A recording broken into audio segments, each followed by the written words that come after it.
Get off my land. 4 words. No apology. No explanation. Silas Cooper handed Charlotte a sealed envelope through his servant's gloved hand and turned his horse away before she could even open it. She had traveled 19 days by train and stagecoach to be standing at that gate. 19 days carrying everything she owned in one battered trunk. And the man who had promised her a future couldn't even face her long enough to say goodbye. Ethan Brooks watched from the road and felt something shift inside his chest. Something he hadn't felt in 4 years. Something that made it impossible to ride away. If this story moves you, subscribe to our channel and follow Charlotte and Ethan all the way to the end. And drop a comment, tell us what city you're watching from. We want to see how far this story has traveled. The letter was only 6 lines long. Charlotte read it twice, standing in the sun, her lips pressed together so tightly they turned white. She folded it back along its original crease with hands that were perfectly steady, and she slipped it into the front pocket of her traveling coat like it was a grocery receipt. Like it meant nothing. But her eyes told a different story. Ethan had almost passed the Cooper Gate without slowing. He'd been riding that stretch of road since he was 17 years old, and he knew every stone and rut in it by memory. He could have ridden past with his eyes half closed. But something made him stop. Maybe it was the way her shoulders straightened after she folded that letter, a deliberate stiffening the kind people do when they're refusing to collapse in front of strangers. He recognized that posture. He'd worn it himself standing at a freshly dug grave 4 years ago, telling himself he was fine while the world watched. He pulled his horse to a stop. The stagecoach driver was already climbing back to his seat, impatient gathering his reins. The single servant who had delivered the envelope had turned back toward the main house without another glance. And there was Charlotte Hayes, a woman Ethan had never spoken a word to in his life, standing alone at the edge of someone else's property with a broken trunk latch and nowhere on earth to go. She didn't look at Ethan. She crouched down and began repacking the clothes that had spilled from the trunk onto the dry road when the stagecoach lurched to its stop. Her movements were precise, methodical. She shook the dust from a folded blouse, refolded it along the same crease, and set it back inside. She did not rush. She did not cry. That composure almost broke him in half. "Ma'am." She looked up. Her eyes were brown, dark brown, the color of creek water in deep shadow, and they measured him in about 3 seconds flat, the way a person does when they've learned the hard way that a stranger's friendliness usually has a price attached. "I don't need help," she said. Her voice was clear and even, no wavering. "I can see that," Ethan said. He didn't dismount, didn't push. "The stagecoach is leaving." She looked at the driver, who was already clicking his tongue at the horses. She looked back at her trunk. She looked at the empty road stretching east and west with nothing but prairie on both sides and a sun that was already hot enough to raise blisters by mid-morning. "I'm aware," she said. "There's no town for 11 miles in either direction." "I'm aware of that too." Ethan took his hat off and turned it in his hands. He was not a man who talked much. His neighbors would have told her that gladly, and he was already running low on words. So he just said the plainest version of the thing he was thinking. "I have a ranch half a mile up the road. There's a spare room. You can stay until you sort out what you want to do next." He paused. "No conditions, no expectations, just a roof." The stagecoach pulled away. The sound of the wheels faded into dust. Charlotte stood up slowly. She was not small, but she was lean in the way people get when they've worked hard all their lives without quite enough to eat. She looked at him for a long moment. Then she looked at the road the stagecoach had just disappeared down. Then she looked at the gate of the Cooper Ranch, which was already swinging closed on its own in the dry wind. "You're the neighbor," she said. Not a question, a statement. She'd been studying this situation faster than he realized. "Ethan Brooks," he said. "Yes, ma'am." "You watched all of that happen?" "Yes, ma'am, I did." "And you feel sorry for me?" He put his hat back on. "I feel sorry for the situation," he said carefully. "There's a difference." Something in her face shifted barely, just a fraction, but he saw it. "I won't be a burden," she said. "I'm not asking you to be anything," Ethan said. "I'm just saying the room is there." She looked down at her trunk. Then she bent, picked up the handle and straightened up with it. "I can carry my own trunk," she said. "I never said you couldn't." He rode slowly beside her the half-mile to his ranch, not offering to help again, not filling the silence with chatter. And Charlotte Hayes walked through the dust beside his horse with her chin up and her trunk in one hand, and that folded 6-line letter still in her coat pocket, and she did not look back once at the Cooper gate. Her first impression of Ethan's ranch was that it worked. It wasn't grand. The house was a single-story frame structure that had been repainted sometime in the last decade, and not since. The barn needed a new board on the east side. The fence along the near pasture had been mended so many times in so many different kinds of wood that it looked like a quilt someone had made from spare scraps. But the animals looked healthy. The garden plot beside the house had fresh soil and recent footprints in it. The tools hanging on the barn wall were clean. This was not a man who had given up. This was a man working alone. She noticed all of it in the time it took to cross the yard. Ethan pushed open the front door and stepped aside. "Kitchen's through there. There's a room at the end of the hall. It's not much." She went and looked at it. A bed with a plain iron frame. A small table with a water pitcher. A window facing the back field. Clean. Functional. Spare. She had slept in worse. She set her trunk down at the foot of the bed and turned around. Ethan was standing in the doorway with his arms loose at his sides, the way a man stands when he's trying hard not to crowd someone. "Thank you," she said. "I'll repay you." "You don't need to. I will repay you." Her voice had an edge in it now. Not anger exactly. Something firmer than anger. Principle. "I don't accept charity. I don't know how. Tell me what needs doing around here and I'll do it. That's the only way I'll stay." Ethan looked at her for a moment. Then he nodded once slow. "All right," he said. "All right," she said back. And that was the contract between them. No papers, no promises. Just two people who had both learned the hard way that the plainest agreements were the only ones that held. She was in the kitchen before sunrise the next morning. Ethan came in from the barn to find a fire going in the stove, water already heating, and Charlotte standing at the work table, cutting salt pork with the focused efficiency of someone who had been doing it since childhood. She had tied her hair back with a strip of cloth and changed into a plain work dress that was clean, but clearly well worn, not the traveling clothes she'd arrived in. She didn't look up when he came in. "Sit down," she said. "Coffee will be ready in 5 minutes." Ethan stood in the doorway. He had eaten alone for 4 years. He had come in from the barn for 4 years to a cold stove and leftover cornbread if he remembered to make it the night before. The smell of the fire and the sound of the coffee beginning to bubble and the presence of another human being in his kitchen hit him like a wave he wasn't prepared for. "You didn't have to," he started. "You told me to make myself useful," Charlotte said, still not looking up. "I'm useful in a kitchen. Sit down, Mr. Brooks." He sat down. She put a plate in front of him 12 minutes later. Salt pork and pan bread and a boiled egg she'd found in the henhouse.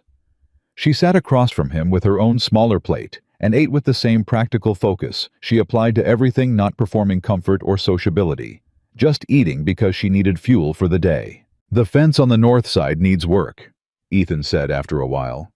"I saw that. The garden's behind where it should be for the season." "I noticed. What do you have for seed?" he told her. She asked 3 specific questions about the soil and the water supply and the length of the growing season this far north.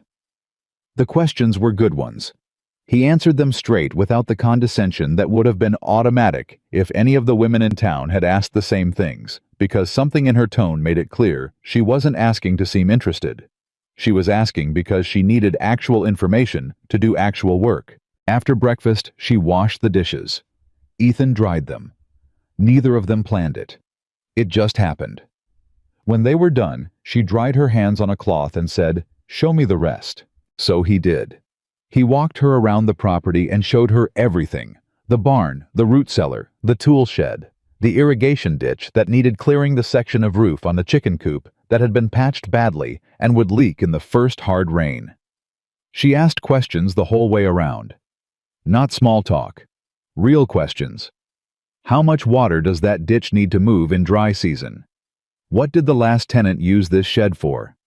Have you lost birds to predators this year, and what kind? By the time they came back around to the front of the house, Ethan felt as though he'd been through a business meeting, except more efficient than any business meeting he'd ever sat through.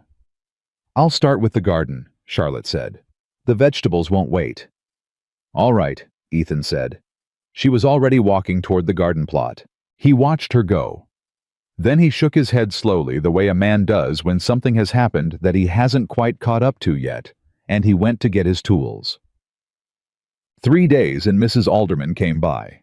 Ruth Alderman was 62 years old, had lived in the county since before the railroad came through, and knew every piece of news and gossip within 30 miles with the precision of a military intelligence officer. She arrived in her wagon mid-morning, supposedly to return a pan she had borrowed from Ethan 3 months ago. Charlotte was in the yard, mending a section of fence when the wagon pulled up. She had a hammer in one hand and a handful of nails between her lips, and she straightened up and took the nails out of her mouth and watched the woman climb down from the wagon with the particular alertness of someone who has learned to read newcomers fast. "You must be the girl from Cooper's," Mrs. Alderman said. She said it pleasantly enough, but her eyes were conducting a thorough inspection. "Charlotte Hayes," Charlotte said. She set the hammer down and put out her hand. "And you are—" Mrs. Alderman shook it clearly, slightly surprised by the directness. "Ruth Alderman. My place is about 4 miles east." She looked at the hammer, at Charlotte's work-roughened hands. "I heard you'd be staying here." "News travels fast. Faster than the mail most days." Mrs. Alderman smiled, but the smile had edges. "How long are you planning to stay, Miss Hayes?" "Until I've worked off what I owe Mr. Brooks for his hospitality," Charlotte said evenly. "No longer." Ethan had come around from the barn by then. He stood a few feet back, listening, and Charlotte saw him from the corner of her eye, but didn't look at him. "That's very industrious of you," Mrs. Alderman said. "Though I wonder if you've thought about how it looks. A young woman alone on a man's ranch. In my day—" "In your day," Charlotte said pleasantly. "A woman with no money, no family, and no options had very few ways to survive that people didn't find something to say about. I expect that hasn't changed much. Good morning, Mrs. Alderman." There was a silence. Mrs. Alderman looked at her. Then she looked at Ethan, who was standing with his arms folded and a carefully neutral expression on his face. Then, unexpectedly, she laughed. A short, genuine laugh. "I like her," she said to Ethan, as if Charlotte wasn't standing 3 feet away. "Don't let her leave." She handed over the pan, climbed back into her wagon, and drove away. Charlotte picked up her hammer again. "I apologize if that was too sharp," she said to the fence post she was fixing. "It wasn't," Ethan said. "She'll talk." "She'll talk either way," Ethan said. "At least now what she talks about is the truth." Charlotte drove a nail home with 2 clean strokes. "Fair point," she said.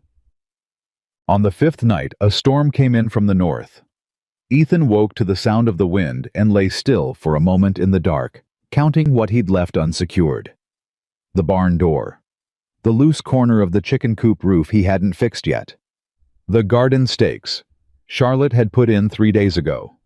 He got up and pulled on his boots. He opened his bedroom door and nearly walked into Charlotte, who was also fully dressed and already moving toward the kitchen door with a lantern in her hand. They both stopped. "Chicken coop roof," she said. "Barn door," he said. "I'll take the coop." "That roof is half off." "I know. I'm the one who told you about it." She moved past him with the lantern. "Take the barn. The horses will be worse than frightened chickens." I took the barn. He spent 20 minutes calming 2 spooked horses and securing the doors against a wind that was pushing 60 miles an hour by the time he finished. When he came back through the yard, drenched and breathless, Charlotte was just finishing nailing a temporary board across the coop roof with sure hard strokes that sent sparks of rain into the lantern light. He held the lantern for her to finish. She drove the last nail. Then they both stood there for a moment in the roaring wind and rain, catching their breath. "How are the horses?" she called over the noise. "Settled," he called back. "The chickens have more opinions," she said. But they're in. He laughed. It came out of nowhere, a real laugh, unplanned, the kind he hadn't produced in so long that it surprised him as much as it surprised her. She looked at him in the lantern light with those measuring eyes, and then the corner of her mouth moved. Not quite a smile, but something. They ran for the house, inside dripping on the kitchen floor. Charlotte hung the lantern and pushed her soaked hair back from her face, and didn't seem to notice or care that she was completely soaked through. She went directly to the stove to check the fire. "It's held," she said. "Good," Ethan said. "I'll make tea." He sat at the kitchen table with rain dripping off his hair and listened to her move around the kitchen in the dark, and something settled in him that had been unsettled for 4 years. Not fixed, not healed, just quieter. He did not say that. Of course he didn't. But it was the first thing he thought about in the morning when he woke up. The second week things got complicated. Hattie Morse, who kept the dry goods store in town, and who had the most detailed memory for prices, dates, and personal details of anyone in the county, told 3 customers in a row that she'd heard the Cooper girl had maneuvered her way onto Ethan Brooks's place, and that no one should be surprised if she worked her way into his finances next. She said it without malice, the way some people spread poison efficiently, almost helpfully, with an air of just warning you that covered the damage before anyone could object. The story mutated as it traveled. By the time it reached the Harmon brothers at the feed store, Charlotte had become a calculating woman who had deliberately provoked Silas Cooper into rejecting her so she could move to a better prospect. By the time it reached the church ladies, she was either a fallen woman or a confidence artist, depending on which version you preferred. Charlotte heard about it from the boy who delivered flour. I was maybe 15, embarrassed about being the one to say it, and he blurted it out while she was signing for the delivery because he clearly liked her and felt she should know.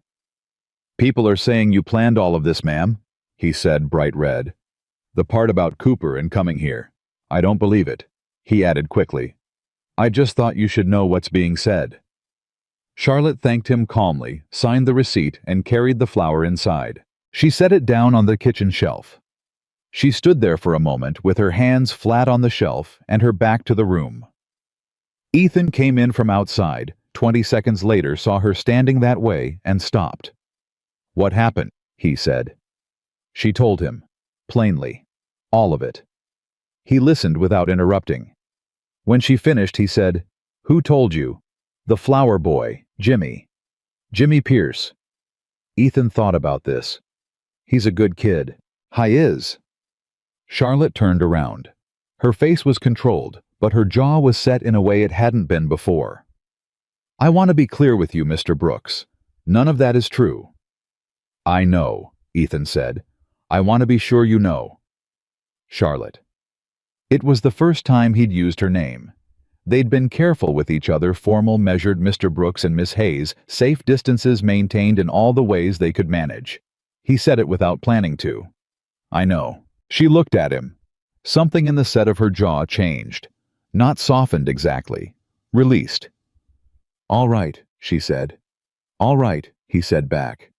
She turned and started putting away the flour. "The talk will get worse before it gets better," she said. "Probably," Ethan said. "I can leave if that's—" "No." He said it without hesitation, and then seemed surprised at himself. He picked up his hat from the table and turned it in his hands. "No. You stay." Charlotte looked at him over her shoulder. "You sure?" she said. "I'm sure," he said, and he went back outside before either of them had to figure out what to do with that certainty. She found the photograph on the 14th day. She wasn't looking for it. She was cleaning the small room that served as Ethan's office, dusting, reorganizing the papers he'd let accumulate into chaos, and it fell out from between 2 account books when she moved them. A portrait. A woman, maybe 25, with dark hair and a wide open smile. The kind of smile that people can't quite manufacture on purpose, it just happens, and when it does, the person's whole face changes. On the back, in careful handwriting, Margaret. June, 1878. Charlotte stood holding it for a moment.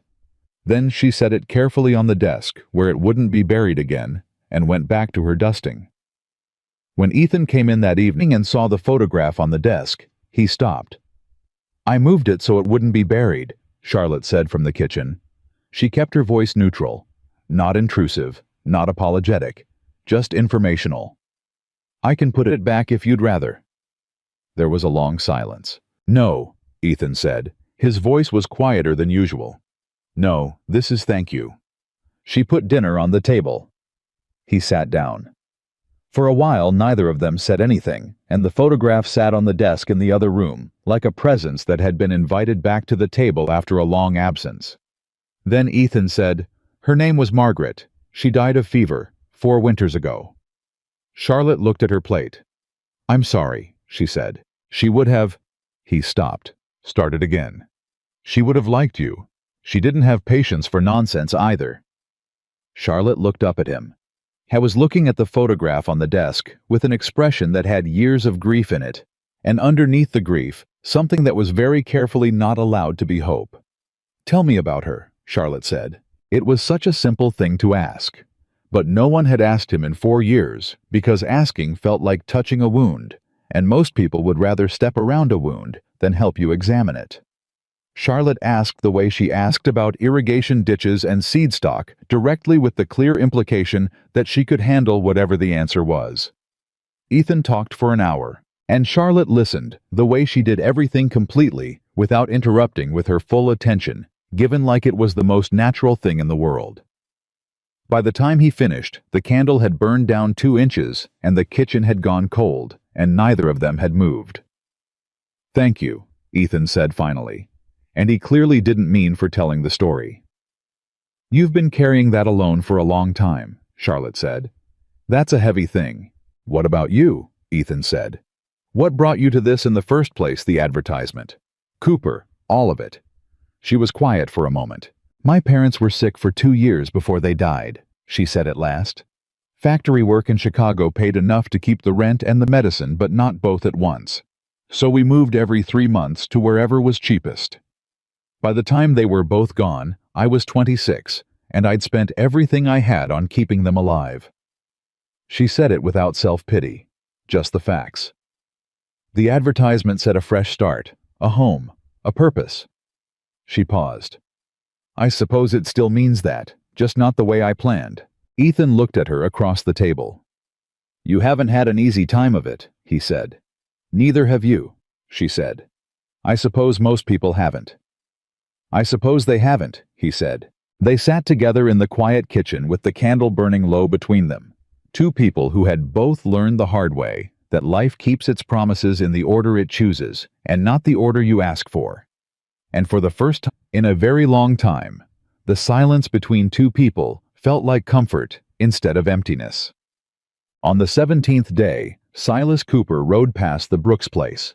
He didn't stop, but he slowed. Charlotte was in the garden. She saw him from the corner of her eye and kept working. He stopped his horse completely at the edge of the road and looked at her for a long moment. Then he looked at the ranch, at the mended fence, the repainted corner post she'd been working on, the tidy yard, and something shifted in his expression. Not regret exactly. Something colder. Something calculating. Charlotte drove her shovel into the earth and didn't look up until the sound of his horse had faded. But after he was gone, she stayed very still for a moment, with both hands on the shovel handle, and a feeling in her chest that she recognized from experience, the specific dread of a storm that hasn't arrived yet, but is already building on the horizon. She had seen that look in Silas Cooper's eyes before, in Chicago. On the faces of factory foremen and landlords and men who had decided that something belonged to them and were only just now realizing they'd made a mistake in letting it go. She didn't tell Ethan about it that evening, but she thought about it for a long time after the candle went out. That night, alone in the spare room, with the prairie wind moving through the dark outside her window, Charlotte Hayes did something she hadn't done since she was a child, kneeling beside her mother's bed. She pressed her fingers flat against the rough wool of the blanket and let herself feel, actually feel, without controlling it, everything she'd been holding at a distance for the last 3 weeks. The humiliation at the gate, the 6-line letter, the stagecoach pulling away, the strangers' voices in the dry goods store discussing her life like a piece of gossip they owned, and underneath all of it something else, Something quieter and more dangerous. The way Ethan Brooks had stopped his horse. The way he'd said "I know" before she could finish explaining herself. The way the ranch felt after 17 days, like somewhere she recognized. Like somewhere she had been before in a dream she hadn't known she was having. She had not come to Wyoming looking for this. She had not come for a man, not really. She had come for solid ground, for a place to build, for work that meant something. And yet, here she was lying in the dark, with her heart doing something she hadn't given it permission to do. Thinking about a man who kept a photograph of his dead wife in an account book and had given a stranger his spare room without asking a single question about what she might cost him. She pressed her face into the pillow. "Stop it," she told herself. But she lay awake for a very long time, listening to the wind, and she didn't quite manage to stop. On the morning of the 19th day, Ethan came to breakfast and found a cinnamon cake on the table. He stood looking at it. "I had the spices," Charlotte said from the stove. "The cinnamon's been sitting in your cabinet since before I got here. Seemed a waste." "It's my birthday," he said. Charlotte turned around. "What? Today," he said. "I'm 35. She stared at him. "You didn't say anything. I haven't celebrated it since—" He stopped, picked up his fork. "I haven't celebrated it in a while." Charlotte looked at the cake, and then at him, and then back at the cake. "I didn't know," she said. "I know you didn't," he said. "That's what makes it—" He stopped again, picked up the fork and cut into the cake without finishing the sentence. But Charlotte saw his face, and she understood exactly what it meant that a woman who didn't know his birthday had made him a cake on the right day, purely by accident. She sat across from him and drank her coffee and looked out the window at the morning and thought, "Some things don't happen by accident. Some things happen because the world is trying to tell you something, and you have to decide whether you're listening." She was listening. She just wasn't sure yet what to do about it. She was up before him again the next morning. Ethan had started to expect it, that sound of the fire catching in the stove, the smell of coffee, the quiet rhythm of someone else moving through the house. He'd started to expect it, which was exactly what worried him. A man could get used to things too fast. A man could let himself believe a temporary arrangement was something more permanent, and that was the kind of mistake that left marks. He pulled on his boots and told himself to be careful. Then he walked into the kitchen, and Charlotte had rearranged the shelf where he kept his account books, and somehow they were not only more organized, but also within better reach. And he stood there a moment, realizing she had figured out exactly how he used them without him ever saying a word about it, and the part of him that was trying to be careful lost a little ground.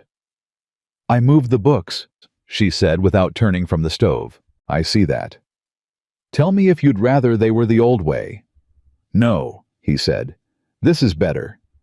She put coffee in front of him and went back to whatever she was cooking, and they were quiet together, in the way they'd been getting quiet. Not an uncomfortable silence. Not the kind you fill with noise out of nervousness, but the kind that two people only manage when they've stopped performing for each other. He drank his coffee and watched her move around his kitchen with the ownership of someone who has claimed a space not by force, but by making herself necessary to it. And he thought, this is going to be a problem. He didn't mean it in a bad way. That was the problem. After breakfast, Charlotte told him she was going to ride into town. She said it straightforwardly, the way she said everything. No apology, no asking permission, just information. "I need to speak to someone about teaching. The Reverend mentioned last Sunday that there are women arriving from the East with no skills for ranch life and no one helping them find their footing. I want to talk to him about whether that's something that could be organized." Ethan set down his cup. "You haven't been to church." "I heard it from Ruth Alderman, who heard it from someone who was." She looked at him. "Do you need the horse today, or can I use her?" "You can use her," he said. "Then I'll come with you." Charlotte paused. "You don't need to." "I know I don't need to." He stood up and carried his cup to the basin. "I want to." She looked at him for a moment with those steady brown eyes. Then she gave one of those fractional nods that meant she'd accepted something without making a production of it. "All right," she said. 20 minutes. They were halfway to town when Ethan said, "People are going to watch us ride in together." "I know." "No," Charlotte said. "Let them. It'll start more talk. The talk is already started, she said. Sitting still doesn't stop a fire. You just let it burn unchecked. She kept her eyes on the road. The only answer to rumors is to be exactly who you are in front of everyone and let them figure out what to do with the truth. Ethan thought about that for a moment. Where'd you learn that? Chicago, she said. When you're a woman working a factory floor, there is always talk. The only women who got destroyed by it were the ones who hid from it. She paused. I stopped hiding a long time ago. He thought about the 6-line letter, about the Cooper gate swinging closed, about the way she had stood in the road folding that letter along its crease like she was refusing to let it be more than paper. You're braver than you know, he said. She glanced at him sideways. I'm not brave, she said. I just know the alternative. They rode the rest of the way in silence, but it was a different kind of silence now. The kind that follows something true, being said out loud, where both people are sitting with the weight of it. Reverend Caleb Marsh was a man who wore his goodness lightly, which was the rarest kind. He met them in front of the church with handshakes for both of them, and not a single look that suggested he found anything remarkable about their arriving together, which immediately elevated him in Charlotte's estimation. She explained what she was thinking while they stood outside in the morning air. Not a formal school, not charity. A practical exchange, women with skills teaching women who needed them. Cooking that stretched $1. Sewing that turned flour sacks into shirts. Basic reading for women who'd never had access to it. She spoke for maybe 4 minutes clearly and without excess, and when she finished, she waited. Reverend Marsh looked at her. Then he looked at Ethan. Then he looked back at her. When would you want to start? He said. Charlotte blinked. That's I thought you'd want to discuss it further. I've been trying to organize something like this for 2 years, the Reverend said simply. I just didn't have the right person. Now I do. He stuck out his hand again. Saturday mornings, if that works. We have the back room. Charlotte shook it. Saturday mornings, she said. Walking back to the horses. Ethan said quietly. You just organized a community program in under 10 minutes. He was ready for it, Charlotte said. I just walked through the door he'd left open. Most people would have seen that door and thought it wasn't for them. She gave him that sideways look again. Most people have been told too many times what isn't for them, she said. He had no answer to that, so he helped her up onto the horse and tried not to think too hard about the fact that it had become natural to do that. It was in town that they saw Silas Cooper for the first time up close since the gate. He was coming out of the land office when they passed it. He stopped on the steps, and Ethan felt Charlotte go still beside him, not frightened still, but watchful. Still the kind of stillness a person achieves when they're controlling their reaction before it controls them. Silas Cooper was a good-looking man by conventional measure. Well-dressed, broad-shouldered, the kind of man whose money showed on him in small, careful ways, the quality of his boots, the fit of his coat. He looked at Charlotte with an expression that was working hard to be pleasant, but had something underneath it that wasn't pleasant at all. Miss Hayes, he said. He descended the steps. I'm glad to see you're well. Charlotte stopped her horse. Mr. Cooper, she said. Her voice was perfectly level. He looked at Ethan with an expression that was working even harder. Brooks, he said. Cooper, Ethan said. Silas looked back at Charlotte. I've been meaning to call, he said. Things happened hastily, and I'd like the opportunity to explain. There's nothing to explain, Charlotte said. Your letter was clear. Letters don't always convey. Yours did, she said. Not sharply, not angrily, just as a fact that had already been filed and processed and required no further discussion. I wish you well, Mr. Cooper. Good morning. She clicked to her horse and moved past him. Ethan held Silas's gaze for 1 second long enough to make clear he'd seen everything and then followed Charlotte. They were half a block away before Ethan said, That was, don't, Charlotte said. He didn't.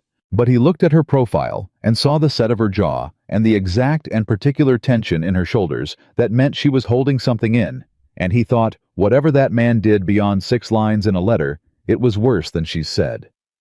He kept that thought to himself, but he didn't forget it. The Saturday class started with 4 women. By the 3rd week, it had 11. Charlotte taught with the same practical directness she applied to everything. She did not treat the women who came as charity cases, which was exactly why they kept coming back. She treated them as capable people who had been given inadequate tools, which was also exactly true. She taught bread making, and buttonholes, and basic figures, and how to write a letter that said what you actually meant in language that would be taken seriously. She made them laugh. She made them work. She didn't accept "I can't" as a final answer. Ethan heard about it from Ruth Alderman, who turned up at the ranch on a Thursday morning with pie and information, which was her standard combination. 12 women showed up this past Saturday, Ruth said, sitting at Ethan's kitchen table with the comfortable ease of someone who has decided she is welcome. Janet Morse's girl was there, the one everyone said would never amount to anything after her husband left. She set down her coffee. Charlotte had her reading aloud by the end. The girl cried. Ruth paused. I might have cried a little too, but I'm not admitting that. Ethan looked at the pie. Did you come to tell me about the class, or to eat my kitchen? Both, Ruth said cheerfully. Where is she? Barn, Ethan said. The gray mare has an abscess. Ruth's eyebrows went up. She's treating it herself. She looked it up in the veterinary manual and then described the procedure to me so accurately that I just handed her the kit. He picked up his coffee. She does that. Ruth looked at him the way old women look at younger men who haven't figured something out yet and are endearing about it. Ethan Brooks, she said. Don't, he said. I'm not saying anything. Good. Ruth smiled into her coffee cup. She's good for this place, she said in a tone that had carefully removed all editorializing from it. That's all I'm saying. I know that, Ethan said. Do you know the other thing? Ruth. All right, she said. All right. She cut herself a second piece of pie. I'm not saying anything. 3 weeks after the Saturday classes started, Charlotte came home. She had started thinking of it as coming home, which she both acknowledged and refused to examine too closely to find a man sitting on the porch steps she didn't recognize. How was older, maybe 50, with the weathered look of a man who'd spent his life outdoors and the careful posture of someone who had ridden a long way and was trying not to show how tired he was. He stood when he saw her ride in, and he held his hat in both hands, and he said, Miss Hayes. Charlotte dismounted. That's me. My name is George Aldrin, he said. I'm the manager of the Hartwell Land Company. We have an office in Cheyenne. He paused. I'm looking for Ethan Brooks, but they told me in town that you might know his whereabouts. Something in Charlotte went quiet and alert at the same time. He's in the north pasture, she said. What's this about? The man turned his hat. There's a land dispute, he said. A claim filed against 200 acres of the Brooks property. Filed 3 weeks ago. He paused again. Filed by Silas Cooper. The silence that followed lasted exactly 3 seconds. Say that again, Charlotte said. He said it again. Charlotte looked at the man. She looked at his hat going around and around in his hands. She looked at the north road where the dust from Ethan's work was faintly visible. Wait here, she said. She left her horse tied to the post and went to find Ethan at a pace that was not quite running, but was not anything less. She found him mending a section of fence on the far side of the north pasture alone, working with the steady, unhurried rhythm of a man who has done this kind of work so many times it's become a form of thinking. He saw her coming and straightened up. He read her face before she said a word. What happened? He said. She told him. All of it. Flat and direct the way she always delivered hard information, because she had learned a long time ago that the kindest thing you can do with bad news is give it to someone straight and let them be the size of person who can handle it. Ethan went very still. Not the frightened kind of still. The kind of still a man gets right before he decides something. 200 acres, he said. The north section, Charlotte said. Based on what that man described. Ethan set down his fence tool. He looked at the land around him, at the pasture, the grass, the fence he'd been mending. The same fence he'd been mending for 15 years, the fence his father had put in, and his father before that. Cooper wants the water rights, he said quietly. That section runs along the creek. Whoever controls that creek controls irrigation access for 3 other properties. He wasn't talking to her anymore exactly. He was thinking out loud, and she understood the difference and let him. I've had 3 offers on that section in the past 2 years, turned them all down. Someone must have told him it was the key parcel. Can he do this? Charlotte said. File a claim on land that's already yours. He can file, Ethan said. Whether it holds is another question, but fighting it means lawyers and time and money. He picked up his hat, turned it. I have 2 of those 3 things. Charlotte looked at him. Which 2? Time and... He stopped. Ethan. He looked at her. Which 2? She said again. He held her gaze for a moment. Then he said very quietly, the ranch is leveraged. I took a loan 2 years ago after a bad season. I've been paying it down, but I'm not... He stopped again. This was clearly not something he said out loud to anyone. I don't have the reserves to fight a legal claim right now. Not a prolonged one. Charlotte was quiet for a moment. Then she said, Does anyone know that by the bank, he said. And now you. She looked at the land around them. She looked at the fence post he'd been working on. She looked at his hands, which were scarred from years of wire work, the way a working man's hands always are. Cooper knows, she said. It wasn't a question. Ethan went still again. What? He knows, she said. Or suspects. Why else file now? 3 weeks after, she stopped. After I arrived, she didn't say. After people start talking about the ranch changing. He's not filing because he has a legitimate claim. He's filing because he thinks you can't fight it. Ethan looked at her. His expression shifted through several things in quick succession, anger, recognition, and then something that landed somewhere between admiration and frustration. You figured that out in 30 seconds, he said. I grew up watching factory owners file false injury claims against workers who got too organized, Charlotte said. It's the same mechanics, bigger scale, different paperwork. What do you suggest? She was quiet for a moment. You have a lawyer. In town. Harold Finch. He's decent. You trust him. As much as I trust anyone. Then we go see him first thing tomorrow, Charlotte said. And you show him everything. The deed, the loan records, the whole picture. She looked at him directly. Don't hide the loan. If you hide it, Finch can't work around it. The truth is always a better foundation than the version you think people can handle. Ethan looked at her for a long moment. You've done this before, he said. I've been the person with nothing fighting someone with everything before, she said. I know which mistakes lose the case before you get to court. The wind moved through the pasture grass between them. All right, Ethan said. Tomorrow. Tomorrow, she said. They walked back to where George Aldrin was still waiting on the porch steps, turning his hat in increasingly anxious circles, and Ethan shook the man's hand and asked him calmly and specifically about the claim. The filing date, the basis cited, and the deadline for response. He asked exactly the right questions and wrote down the answers in a small notebook.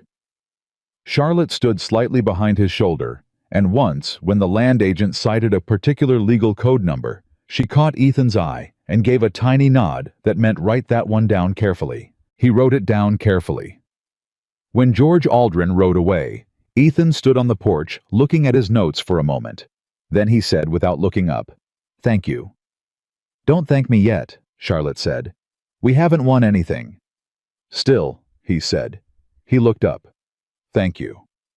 She went inside to start dinner and told herself that the warmth spreading through her chest was purely the satisfaction of a problem being engaged rather than avoided. She was not entirely convincing even to herself. That night, they sat at the kitchen table after dinner with Ethan's deed records spread between them, yellowed papers decades old with his grandfather's signature on the original grant. Charlotte had a good hand for reading legal language, which had surprised Ethan until she explained that she'd spent 2 years parsing factory contracts in Chicago, trying to find the clauses that were costing the workers more than they understood. Here, she said, pointing to a line. This boundary description. Does this match what Cooper's claim cited? Ethan leaned over to look. They were close enough that she could see the specific tired lines around his eyes, Not old exactly, just used. The kind of lines you get from years of squinting into sun and wind and loss. No, he said. The claim cited the creek as the western boundary, but this puts the property line 50 yards west of the creek. Cooper's trying to claim the creek itself is the boundary, which would put the water rights in dispute. Can he prove that? Only if the original survey was wrong, Ethan said. He looked at her. Or if someone altered the records. Charlotte sat back slowly. Ethan, she said, where are the original survey documents? Howe was quiet for a moment. County Records Office, he said.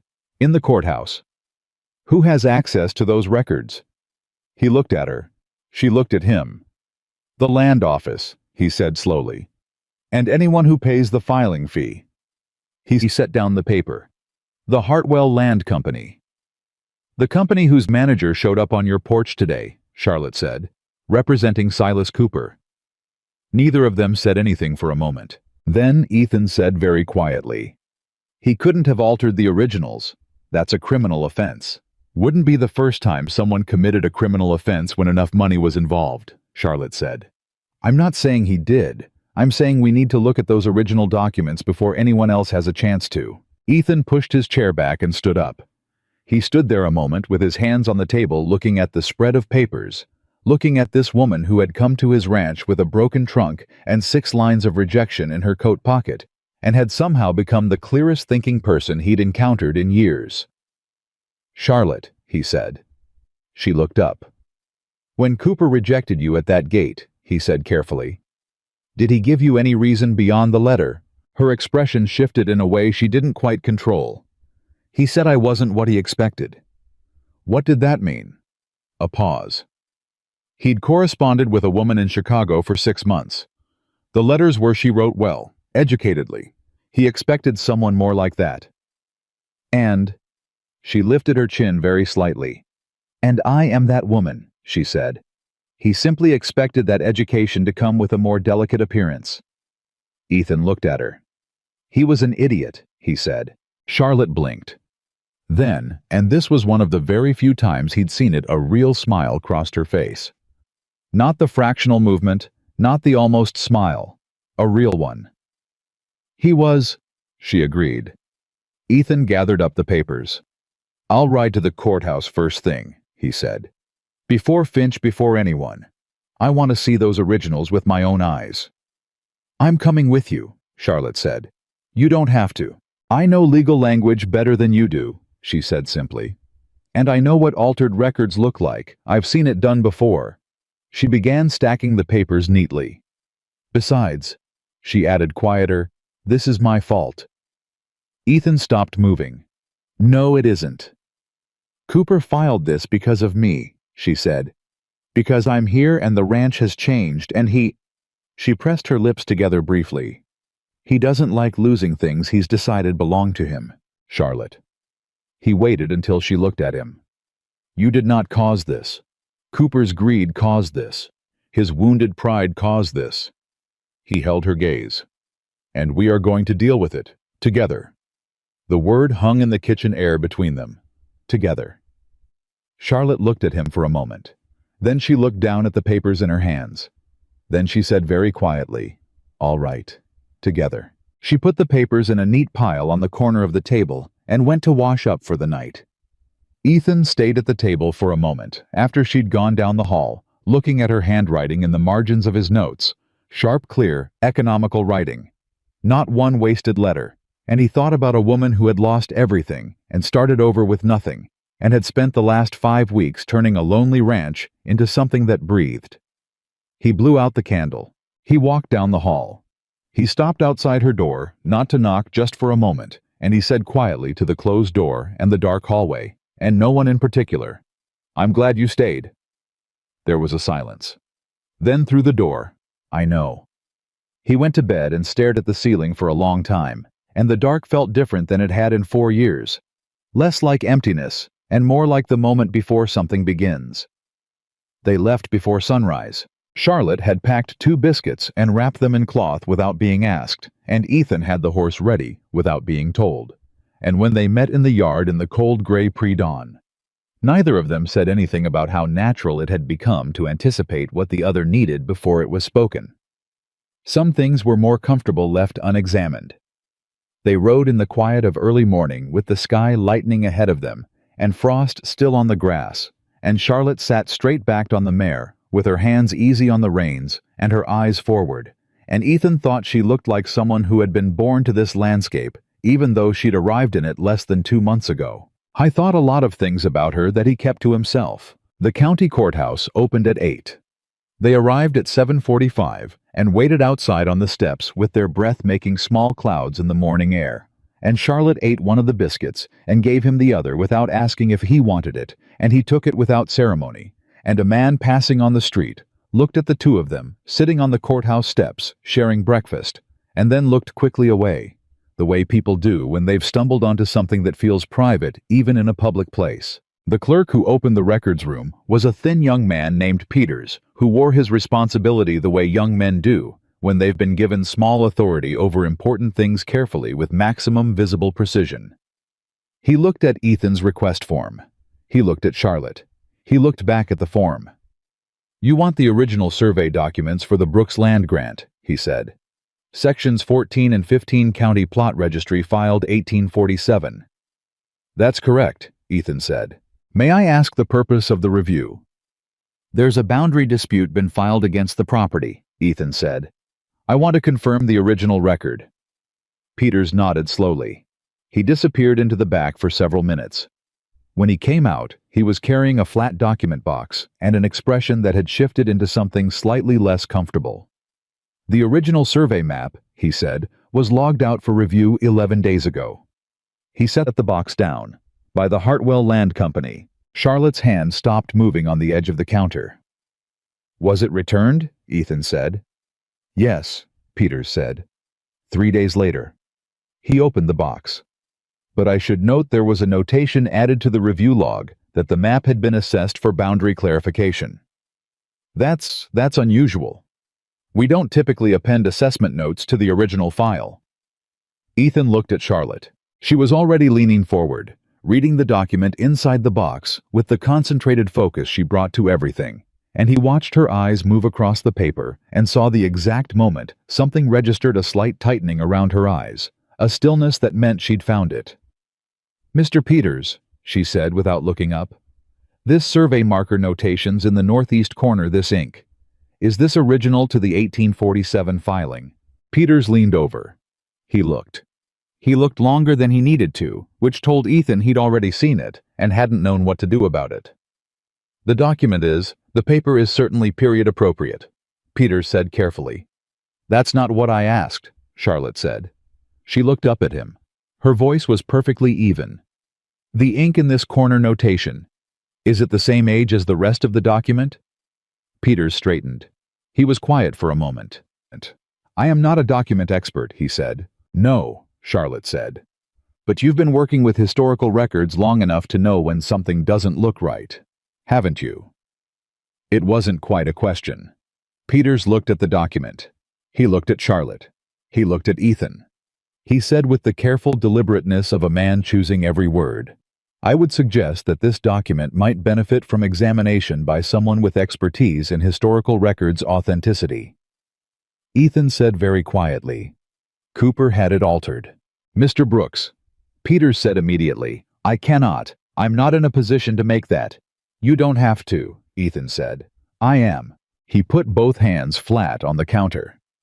He looked at the document at the corner notation that had supposedly existed since 1847, but had ink that looked different from a document that didn't, and even he could see it now that Charlotte had shown him where to look.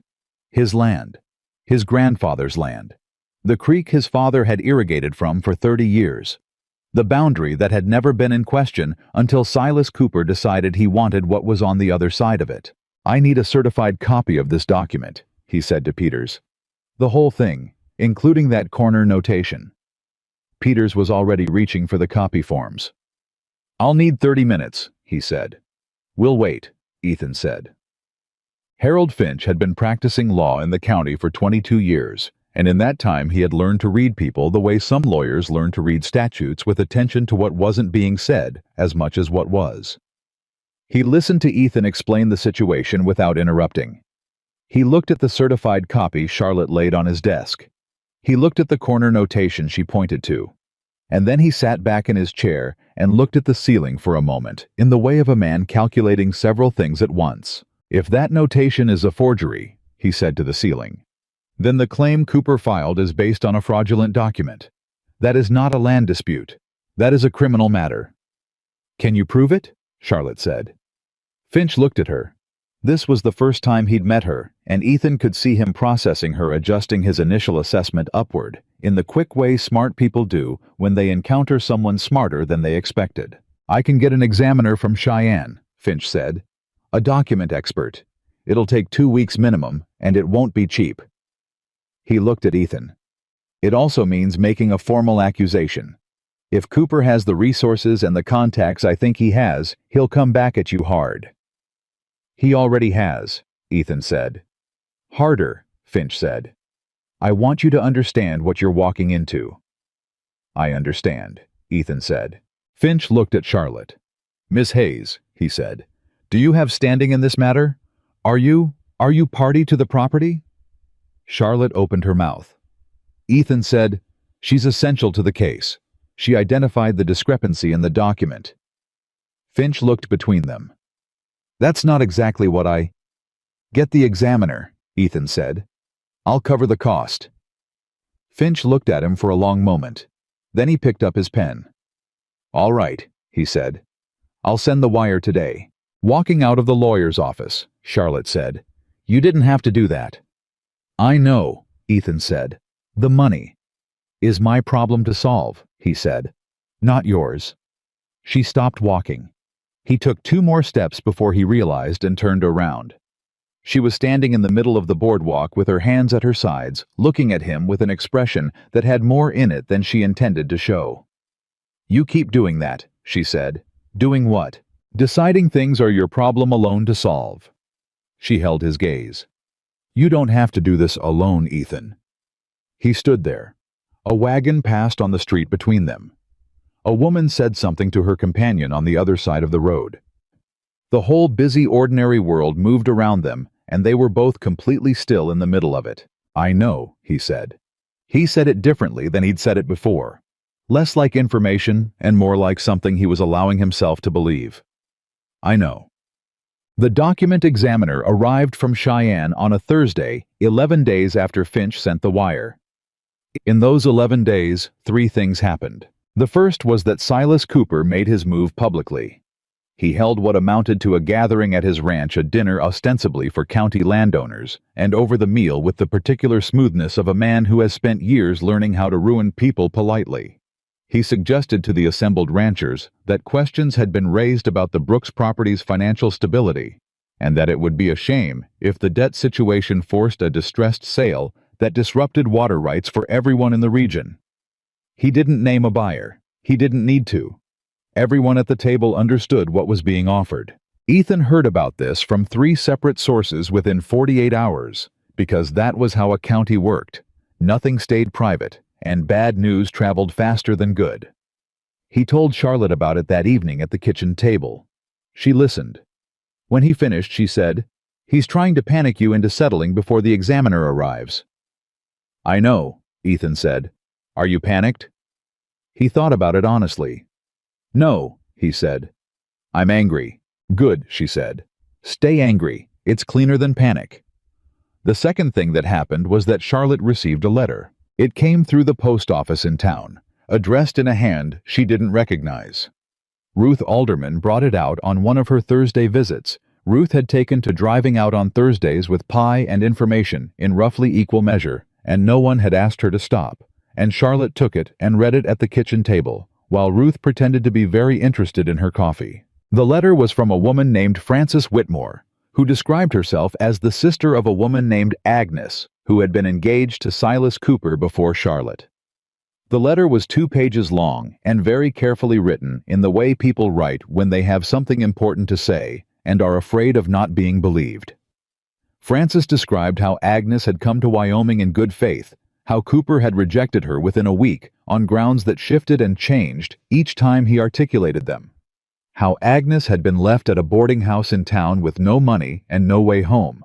How she had eventually married a decent man in Nebraska, but had never entirely recovered from the experience. And then Frances Whitmore wrote the thing that made Charlotte's hands go still. My sister told me before she left that Mr. Cooper had said to her, not in the letter, but in person before he sent her away, that he had no intention of honoring any of the arrangements. That the advertisements were a way of bringing women to the county cheaply. That he needed someone to manage the house and represent him socially, but had no intention of a real marriage. That whichever woman he chose could consider herself fortunate for the position, regardless of what had been promised. Charlotte read that paragraph twice. Then she folded the letter along its creases and sat very still for a moment. "Charlotte," Ruth said. "He knew," Charlotte said. "Before I arrived, he knew he wasn't going to honor the arrangement." She looked at Ruth. "He advertised deliberately, Ruth. He brought women here knowing he'd reject them, knowing they'd have no recourse." Ruth's face did something complicated. "Agnes Whitmore," she said slowly. "I remember her. Small woman, dark hair. She was here maybe 3 years ago, 4. She set down her coffee. "Lord, I knew there was something off about the whole business. I just didn't know." "I need Ethan," Charlotte said. She was already standing. Ruth nodded. "He's in the barn." Charlotte went to the barn with the letter in her hand and found Ethan working on a bridle, and she handed him the letter without a word and waited while he read it. She watched his face. She saw the moment the important paragraph registered his jaw set, and a hardness came into his eyes that she hadn't seen before, not even when he'd talked about the land claim. He looked up. "He did this to Agnes Whitmore," he said. "And then to you, and possibly others," Charlotte said. "Frances says she heard of at least one other woman before Agnes." Ethan looked back down at the letter. His hands were very still. "He planned it," he said. "He brought you here knowing I'd have to go somewhere," Charlotte said quietly. "Or nowhere." The implications of that settled between them. "He didn't expect you to find a somewhere," Ethan said. "No," Charlotte said. "I don't think he did." Ethan refolded the letter. "This goes to Finch," he said. "Today." "It's civil, not criminal," Charlotte said. "It may not help the land case directly. It helps establish character," Ethan said. "And it helps explain the motive for the land claim." He looked at her. "He's not just trying to get the water rights, Charlotte. He's trying to get the whole ranch. And he's trying to discredit you in the process so that anything you say or do in response looks like exactly what Mrs. Morse and her friends already want to believe." Charlotte looked at him. "You worked that out," she said. "I've been thinking about it for days," he said. "This letter is the missing piece." She looked at him. This quiet man who kept his grief in an account book and gave his spare room to a stranger, and had been turning a strategic problem over in his mind, in silence for 11 days, without burdening her with the half-formed versions of it. She looked at him and felt something break open in her chest, in the specific way that things break open when you've been holding them closed for a very long time. She didn't say anything about that. "Come on," she said. "Finch needs to see this today." The third thing that happened in those 11 days was the hardest. It happened on a Tuesday evening when Charlotte came back from the Saturday class, which had moved to Tuesdays as well, now twice a week with 17 women attending to find a note under the front door. It was not signed. It was short. It said, "A decent woman knows when she's not wanted. Take your charity work and go back where you came from before you destroy a good man's life." Charlotte read it standing in the hallway. She read it twice. Then she went to the kitchen and put it face down on the table and sat down and looked at her hands. She was still sitting there when Ethan came in. He looked at her. He looked at the note on the table. He reached over and turned it over and read it. His expression went through 3 things in quick succession: surprise, recognition, and then a cold, specific fury that was very quiet and therefore more alarming than a loud one. "Who left this?" he said. "There's no name," Charlotte said. "I can make a reasonable guess," he said. "It doesn't matter who," Charlotte said. "What matters is whether it's true." He looked at her. "What? Whether I'm destroying your life?" She kept her voice even. She'd had 10 minutes to get it under control. "You had a reputation before I arrived. Stable, respected, private. Now you have a land claim against you, gossip running through every household in the county, a lawyer's bill, and a woman everyone's decided is trouble living in your spare room. She looked at the note. Maybe I should... Don't, Ethan said. Ethan, don't finish that sentence. He sat down across from her. Not across the table, he moved his chair around, so there was no table between them. Just two people in a kitchen, with a cruel note lying face up under the lamplight. Charlotte, look at me. She looked at him. My life before you arrived, he said carefully, was quiet and correct and completely empty. He said it with the flatness of a man stating a fact, not seeking sympathy. I got up, I worked, I went to bed, the ranch ran. Margaret's photograph stayed in an account book because I couldn't look at it and couldn't put it away. He paused. You've been here less than 2 months, and I've laughed more times than in the 4 years before. My accounts are organized. My chickens have opinions, and I know because you told me after that storm, and I think about that every time I go out to the coop. He stopped, collected himself. Someone leaving a note to tell me you're destroying my life doesn't know what my life looked like before you were in it. Charlotte looked at him. Something was happening in her chest that she'd been carefully not naming for weeks. This isn't fair to you, she said. Her voice was quieter than she intended. You helped a stranger. You didn't sign up for land disputes and reputation damage and... No, he said. I didn't sign up for any of it. He held her gaze. I'm choosing it. There's a difference. The kitchen was very quiet. Outside, the wind had started up the way it did in the evenings, moving through the grass with that low, continuous sound that had become, Charlotte realized, the sound of home to her. Not because it was the wind specifically, because it was this place, this kitchen, this lamp, this man sitting with his chair turned toward her and his hands open on his knees like someone who has stopped defending himself and has nothing to hide. Ethan, she said. I know, he said quietly.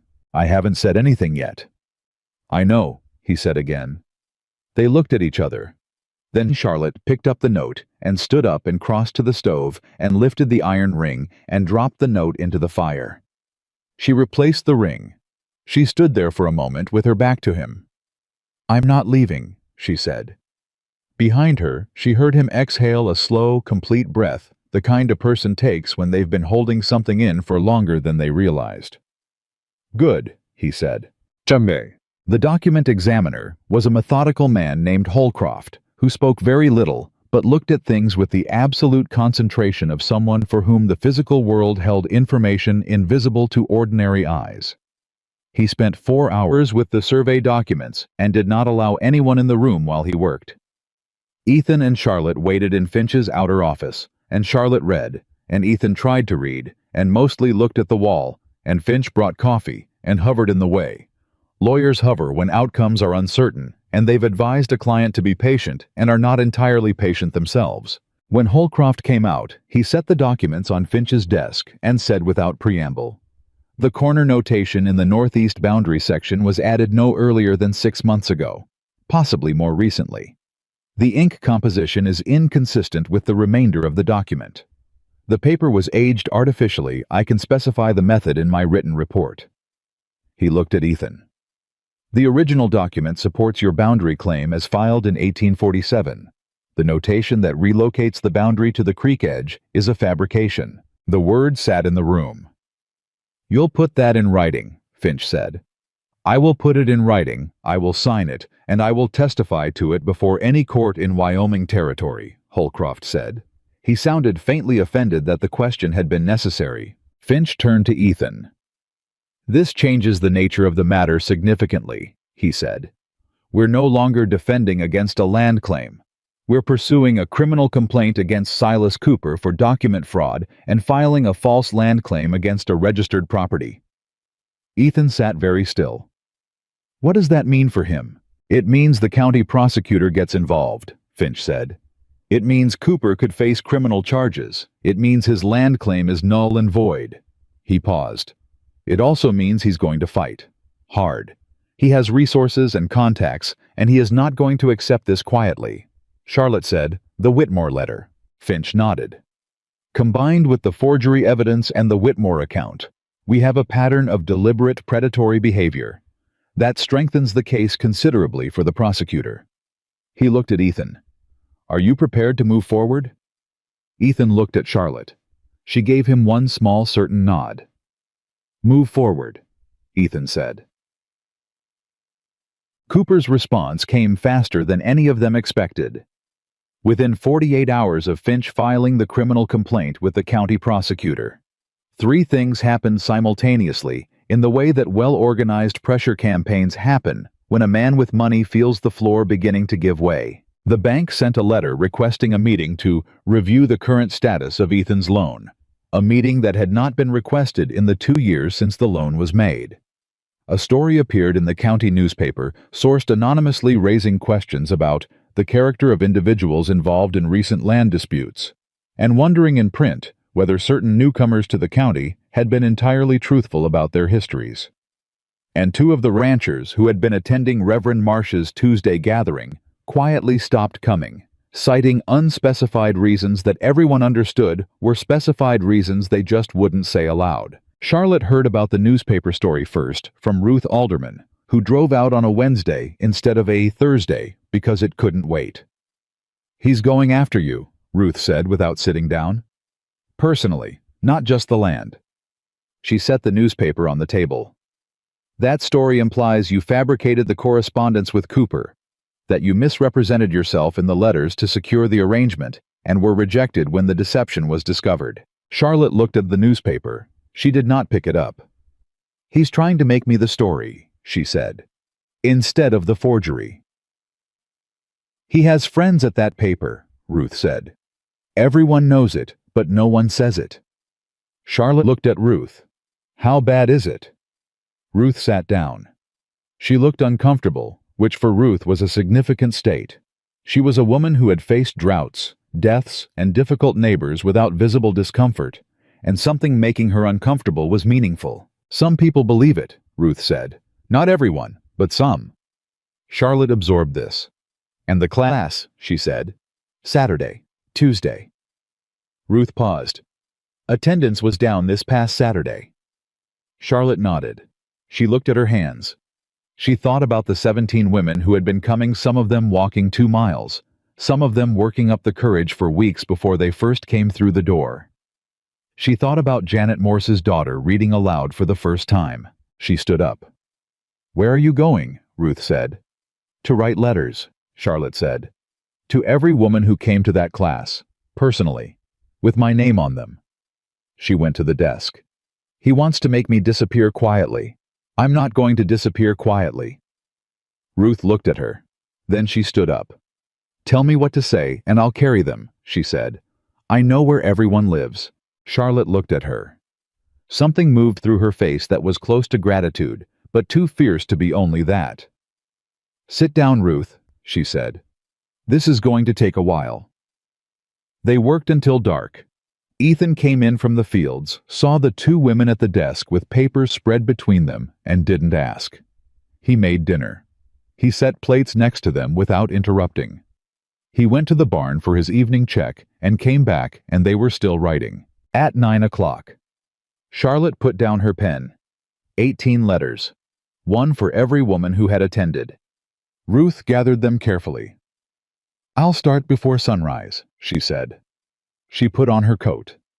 At the door she turned and looked at Charlotte with an expression that had stopped performing pleasantness and was just honest.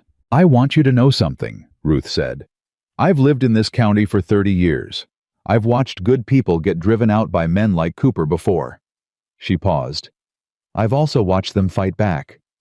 She looked at Charlotte steadily. You fight like someone who's done it before and knows you can win. Charlotte said, I've lost before too. I know, Ruth said. That's what makes it real. She opened the door. Good night, Charlotte. After she left, the house was quiet. Charlotte stood at the table, looking at the cleared space where the letters had been. Behind her, she heard Ethan's boot on the kitchen floor, and she turned around. He was standing in the doorway with his coat still on, looking at her with an expression that was trying to be careful and not entirely succeeding. She's right, he said. You know that. Charlotte looked at him. "About fighting," he said. "About the way you do it." He paused. "I've never met anyone who walks toward the thing that's trying to break them. Most people step back. Even good people." Charlotte looked at this man who had stopped his horse on a road for a stranger, and had not once in all the weeks since made her feel like the debt was anything other than settled. "I had good reasons to stop stepping back," she said. He looked at her. The lamp between them made the room small and warm against the cold night outside, and neither of them moved. "Charlotte," he said, very quietly, the way he'd said her name that first time unplanned through the door in the dark. "Don't," she said, just as quietly. "Not yet." She held his gaze. "Not until this is finished. I don't want anything said between us to be tangled up with all of this." She paused. "I want it clean." He looked at her for a long moment. "All right," he said. "We finish it first." "We finish it first," she said. He went to bed. Charlotte stood in the kitchen for a long time after listening to the wind, and thought about what it meant that a man could hear "not yet" and understand it to mean "but yes" and honor both things at exactly the same time. The letters worked. Not all of them. 3 women didn't come back, and Charlotte accepted that without making it mean more than it meant. Some people couldn't afford the social cost, and she understood that better than anyone. But 14 women showed up the following Tuesday, and 2 of them brought someone new, and when Charlotte walked into the back room of the church and saw them all sitting there waiting, she had to stand in the doorway for a moment before she trusted herself to speak. Janet Morse's daughter, Clara, was in the front row. She looked at Charlotte with the direct, clear eyes of someone who has made a decision and is not uncertain about it, and she said, "I read your letter to my mother. She wanted to come too, but her hip won't allow it. She said to tell you that she remembers when women helped each other before it became fashionable to pretend they didn't need to." Charlotte said, "Tell her I said thank you." She also said, Clara continued, "that anyone in this county who believes what that newspaper printed doesn't know you, and the ones who do know you know better." Charlotte stood there with 14 women looking at her, and felt something she hadn't felt since she'd left Chicago, the specific grounding weight of belonging somewhere. Not as a guest, not as a charity case. As someone who had put her hands into this place and this community, and had become, without quite knowing when it happened, part of it. She opened the class. Outside, the legal machinery was moving. Finch had filed the criminal complaint on a Monday. By Wednesday of the following week, the county prosecutor, a careful man named Douglas Hale, who had a reputation for moving slowly and correctly, rather than fast and wrong, had reviewed Holcroft's written report and the Whitmore letter, and had requested a meeting with Silas Cooper and his attorney. Ethan heard about the meeting from Finch, who heard about it from the courthouse clerk, who had seen Cooper arrive, and noted the expression on his face, which Finch described to Ethan as a man discovering that the floor he thought was solid has been hollow all along. "What does Hale want?" Ethan asked. "I wants to know how deep this goes," Finch said. "The Whitmore situation suggests a pattern. Document fraud suggests premeditation. If Cooper was systematically using false mail order arrangements to bring women to the county under false pretenses and then abandoning them, that's not a land dispute anymore.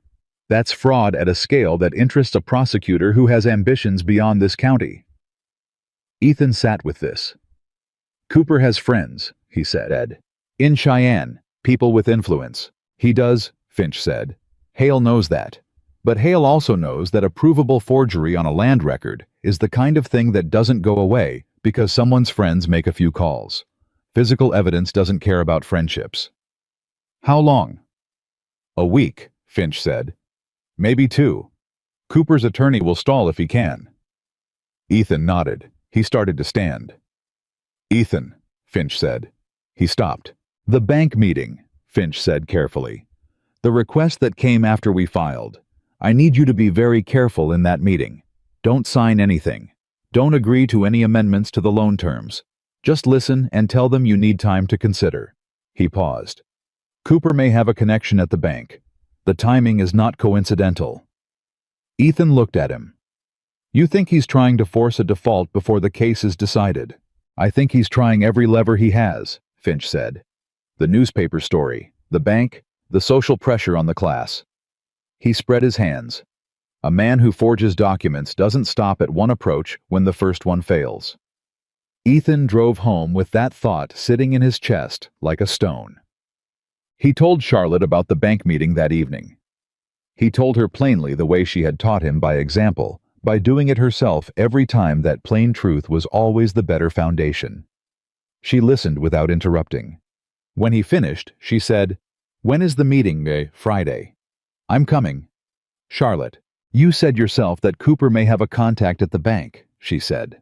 "Which means the person across that table may be trying to read you for weaknesses. You need someone in the room who is watching them the way you're watching them." She looked at him steadily. "Two sets of eyes, Ethan." He wanted to argue. He could see from her expression that she knew he wanted to argue and had already prepared for it. "All right," he said. "All right," she said. They ate dinner. They washed dishes. They went to their separate rooms, and Ethan lay awake calculating numbers, loan balances, operating costs, legal fees, the cost of the document examiner, arranging them and rearranging them the way you do when you're trying to make a sum come out differently than it keeps coming out. He had enough. Barely. If nothing else went wrong.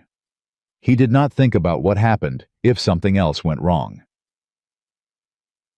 The bank manager's name was Walter Pruitt, and he was a man shaped entirely by institutional caution, every word measured, every expression managed, nothing offered that wasn't required.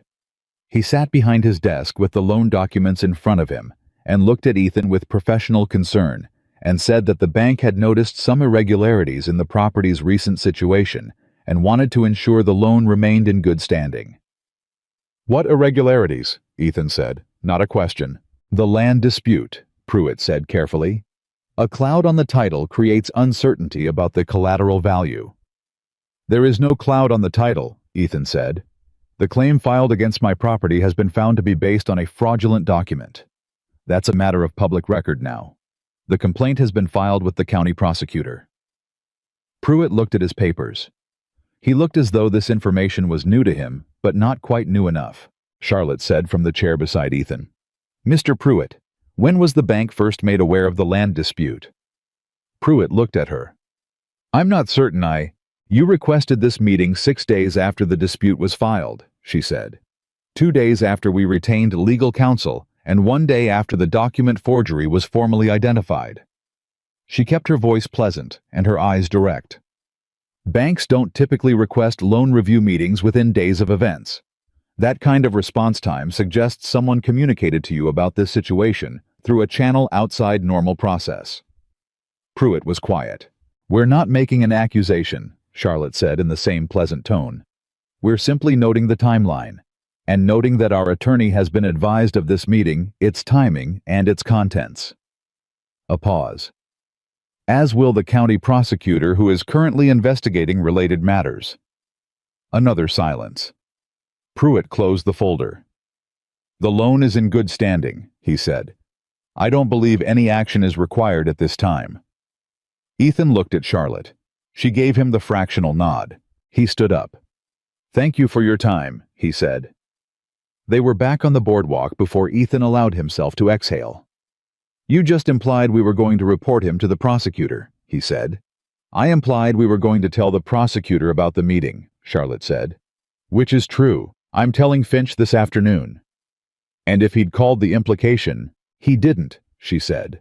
"People with something to hide rarely challenge the person who's figured out what it is." She started walking. "Cooper told him to call in the loan. He was never going to do it while a criminal investigation was active. Too much exposure. He just needed to be reminded of that." Ethan walked beside her. "Where did you learn to do that?" "Chicago," she said for the second time. "I spent 2 years watching factory owners try to intimidate workers out of filing safety complaints. The technique is always the same. You name what you see plainly in front of a witness. Most people back down rather than confirm it." Ethan looked at the street around them, at the ordinary busy life of a county town, and thought about this woman who had arrived on his road with a broken trunk and a 6-line letter, and had spent the last decade apparently becoming someone that institutional fraud could not intimidate. "I need to say something to you," he said. She looked at him. "I've been thinking since the kitchen, since you said, 'Not yet.' I've been thinking about the right time and the right words, and whether this is fair to say, while everything is still unsettled." He stopped walking. On the boardwalk, people moved around them without interest. "But I think I've been using the unsettled situation as an excuse not to say it, and that's not honest, and you've never given me anything but honest." Charlotte was very still. "I'm not telling you this because I'm grateful," Ethan said. "I'm not saying it because you've fixed my accounts and defended my land and taught my county and stayed when you had reasons to go." He held her gaze. "I'm saying it because somewhere between the storm and the birthday cake and the photograph and the kitchen table at midnight, you became the person I think about first thing in the morning before anything else, and I don't know exactly when that happened, but I know it's true." The street continued its life around them. Charlotte looked at him for a long time, long enough that he felt every second of it. Then she said, "I told you not yet." "I know," he said. "I'm not asking for anything. I'm just done pretending it isn't true." She looked at him for another moment. Something moved through her face, not performed this time, not controlled. "Just true." "All right," she said quietly. "Then I'll stop pretending too." She started walking again. "But we finish this first." "We finish this first," he said.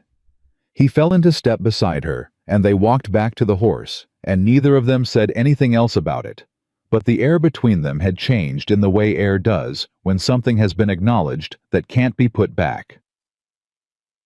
Cooper's counterattack came 4 days later, and it was nastier than any of them had anticipated. He went to the women. Not all of them, specifically to the 3 who had stopped coming to Charlotte's class. He visited them personally, which was unusual enough to be alarming. And what he said to them, what they later reported haltingly to Ruth Alderman, who drove immediately to Ethan's ranch, was that Charlotte Hayes was not who she claimed to be. That there were questions about her time in Chicago that she had never addressed. That the factory work she'd described to Ethan was not the whole story. That a woman who arrived in a county with nothing and inserted herself into a property dispute with such expert familiarity with legal and financial tactics might reasonably be asked where that familiarity came from. He stopped short of a specific accusation. He was too careful for that. He planted the seed and watered it with implication, and left it to grow in the minds of people who were already uncertain. Ruth sat at the kitchen table and told them both together, because she had learned in the weeks since all of this began, that Ethan and Charlotte received hard news better as a pair than separately. Something absorbed between 2 people is lighter than the same weight carried alone. When Ruth finished, Charlotte sat very still. Then she said, "He's going to ask about Chicago." "What is there to ask?" Ethan said. She looked at the table. She looked at her hands. She said, "I told you I worked factory floors. That's true. I told you I spent my savings on my parents' care. That's true." A pause. "I didn't tell you that I also spent 8 months helping organize the women at the mill. Helping them file safety complaints. Helping them understand their contracts." She looked up at him. "The factory owners filed a counter-complaint against me personally. It went nowhere. Everything I did was legal, but it's a public record. A complaint. With my name on it." Ethan looked at her. "That's what Cooper found." "That's what someone found for him," Charlotte said. "It looks bad if you don't know the context. A formal complaint. A woman with detailed knowledge of legal and financial processes. A woman who appears wherever there's a dispute." She pressed her lips together briefly. "He's going to use it to suggest I followed you into this situation on purpose." "That's insane," Ethan said. "It's insane, and it will work on some people," Charlotte said. "Because it fits the story some of them already want to believe." Ethan was quiet for a moment. Then he said, "Tell me the rest. Everything. Whatever is in that record." She told him. Every detail. The mill, the women, the complaints, the counter-complaint, the names of the factory owners, the outcome, the months of her life she'd spent fighting for people who couldn't fight for themselves, and had paid for it with a formal mark on her record. She told it straight without self-pity, without dramatizing it, and when she finished, she looked at him and waited. He said, "You organized women in Chicago to fight for their rights, and a factory owner filed a complaint against you for it." "Yes," she said. And Cooper is going to try to use that to imply you're some kind of what a schemer. Yes, she said. And your response to that, he said slowly, is to tell everyone the full story the way you just told me. She looked at him. That's the only response that works. He nodded once. He looked at Ruth. Can you get the women together, the class? All of them this week if possible. Ruth raised her eyebrows. I can. What are you planning? I'm not planning anything, Ethan said. Charlotte is going to tell them her story, the whole story, because I'd like to see Cooper try to use the truth as a weapon against someone who's already said it out loud. Charlotte stared at him. You're not, she started. Ethan, this is my past. You don't need to. I know I don't need to, he said. I want to. There's still a difference. He looked at her. Will you let me? The kitchen was quiet for a moment. Then Charlotte said, You're impossible. I'm told that, he said. Ruth was watching them with an expression that had given up all pretense of not being moved. Thursday, she said briskly, because someone needed to be practical. I'll have everyone there Thursday. Thursday came. 22 women showed up. Not just the class regulars. Ruth had apparently reached people Charlotte hadn't met, women from farther out.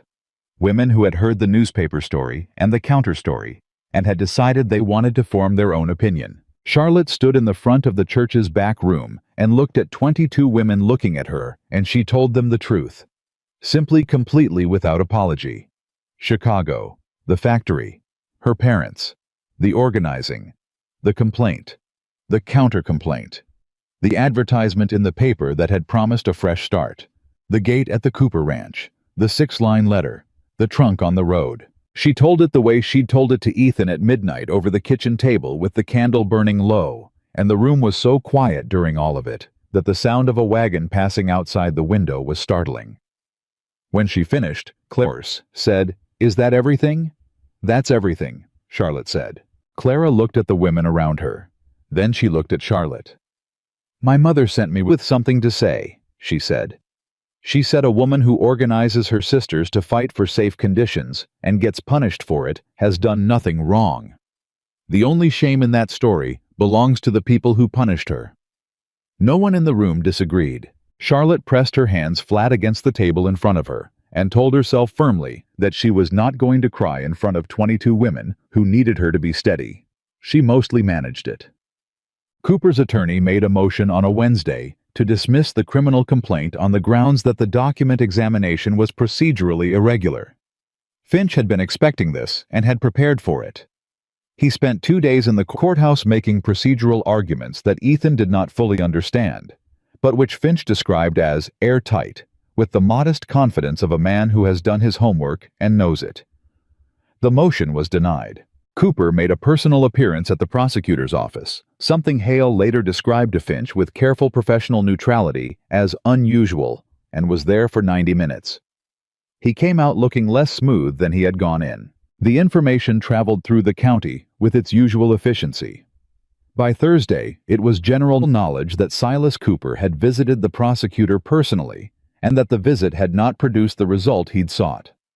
By Friday, 2 of the ranchers, who had stopped attending church events related to Ethan's situation, were quietly back in evidence at the general store, nodding at Ethan without awkwardness, which in the language of rural Wyoming meant they had revised their assessment and were acknowledging it without making a production of it. Ethan told Charlotte about this on Friday evening.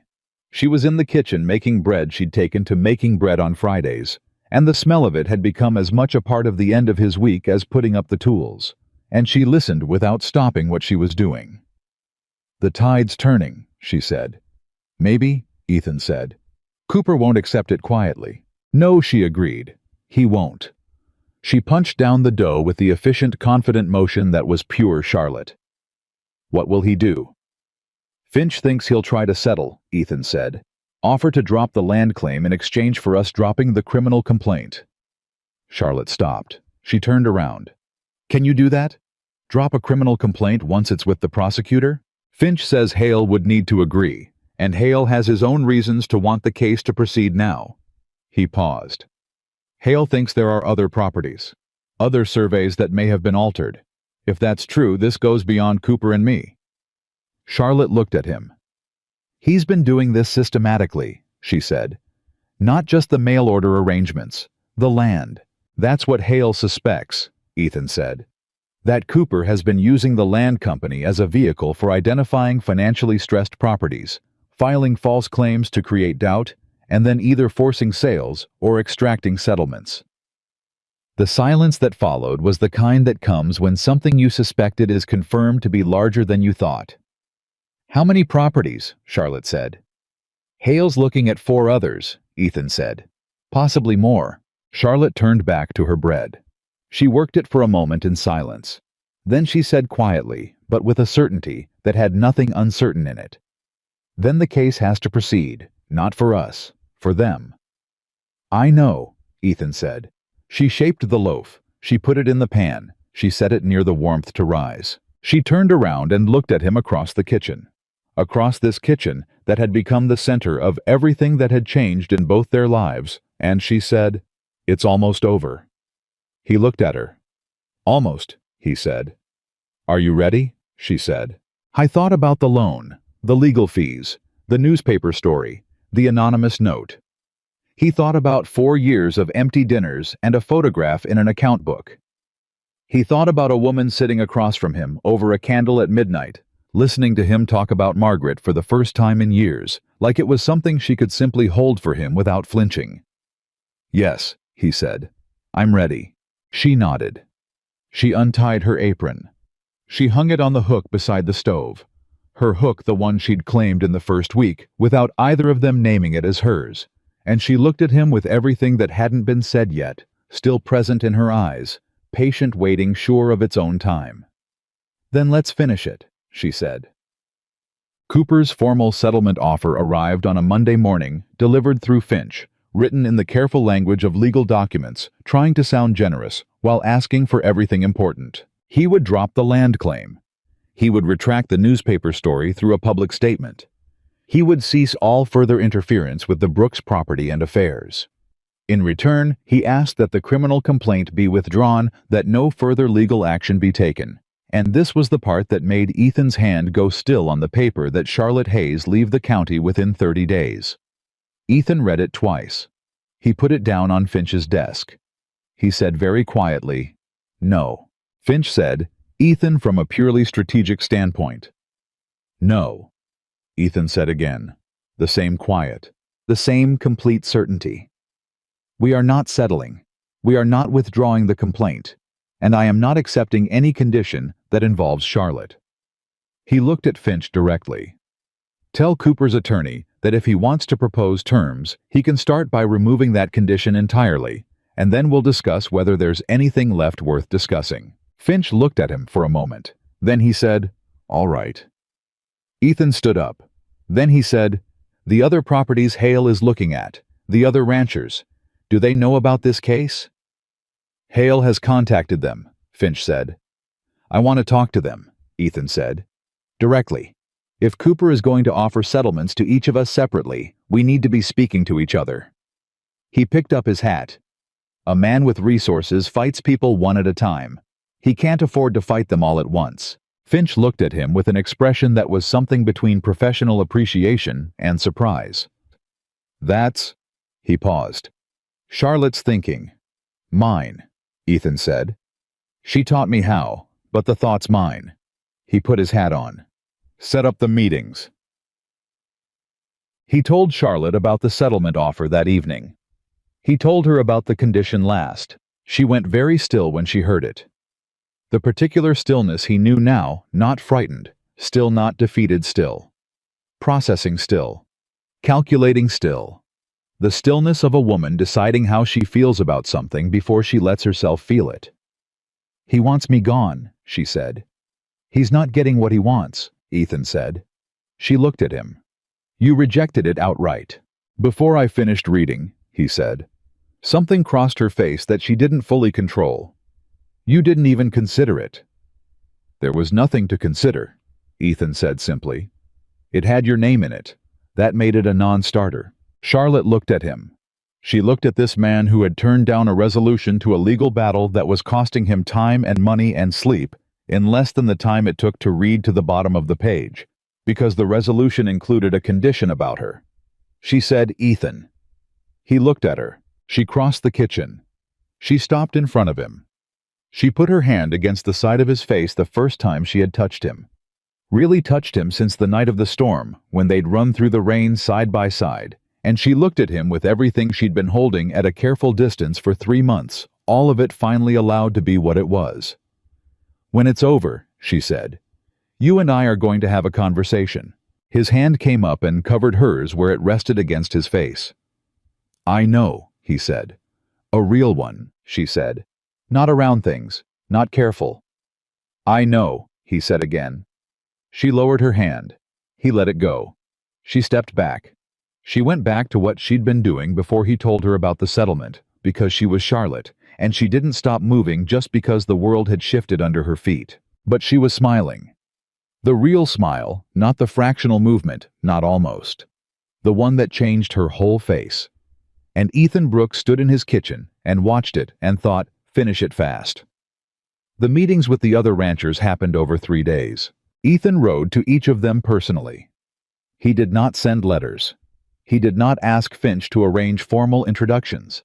He showed up at their doors the way neighbors show up directly without ceremony, and he said what he had to say plainly and waited to see how they received it. The first was a man named Thomas Garrett, 58 years old, who had been ranching the same land as his father and had received a land claim against his eastern boundary 4 months before Ethan's case began.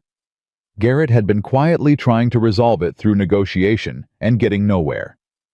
And when Ethan explained what Holcroft's examination had found in his own survey documents, Garrett sat very still for a long moment and then said, "I want to see my originals." "That's exactly what I'd suggest," Ethan said. The second was a widow named May Holloway, who had run her late husband's property for 6 years with the particular competence of a woman who had learned everything the hard way and retained all of it. She had received not a land claim, but a sustained offer, increasingly pressured, to sell a section of her property to the Hartwell Land Company. She had refused 3 times. The fourth offer had come with a suggestion delivered through the land agent with studied casualness that her loan situation made holding the property complicated going forward. When Ethan told her what he knew about Cooper's methods, May Holloway looked at him with eyes that had been doing the math for months and had already arrived at the answer and just needed someone to confirm it. "I knew something was wrong," she said. "The timing was always too precise. Every time I had a hard season, the offer came." "Someone was watching your loan records," Ethan said. "Same contact at the bank," May said. It wasn't a question. "We think so," Ethan said. "Finch is looking into it."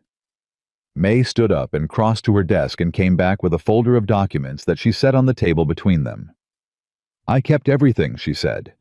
"Every letter, every visit, every offer with the date and the exact words." She looked at Ethan. "I didn't know what I was keeping it for.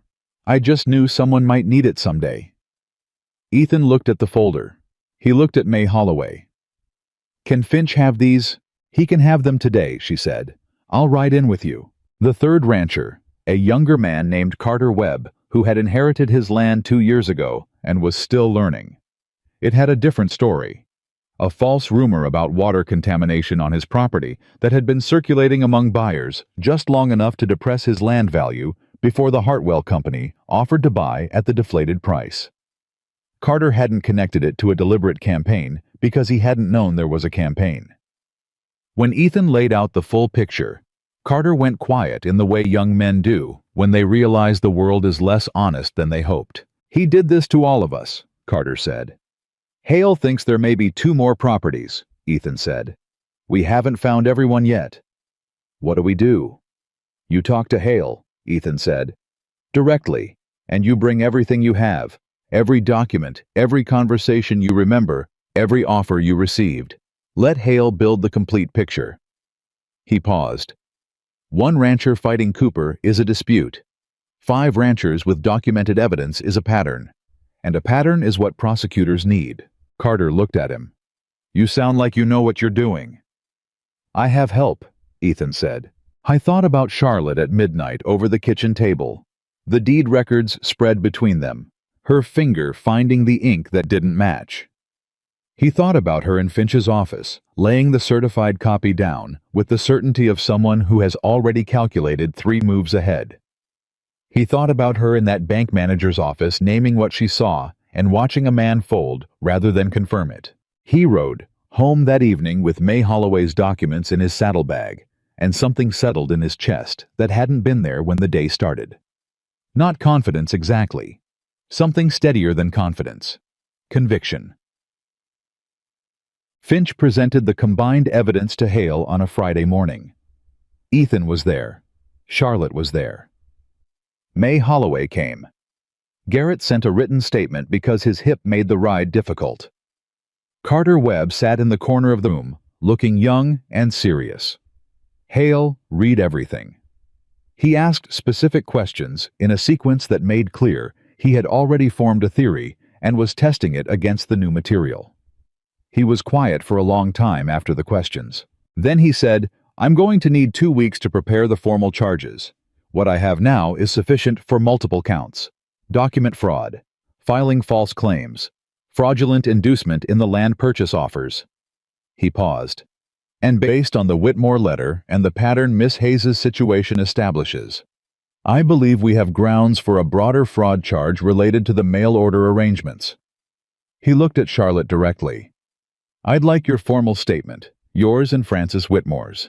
Charlotte said, "You'll have it." Hale looked at all of them. "I want to be honest with you. Cooper has resources. He has attorneys in Cheyenne who are considerably more sophisticated than what we typically see at this level. This case will not be quick, and it will not be easy." He paused. "But the evidence is real, it is documented, and it is consistent. I've been prosecuting in this territory for 14 years, and the cases that hold are the ones where the truth is the same every time you tell it. Yours is." No one said anything for a moment. Then May Holloway said, in the direct way of a woman who has wasted very little time in her life, "What do you need from us?" Hale almost smiled. "Exactly that," he said. "People who show up."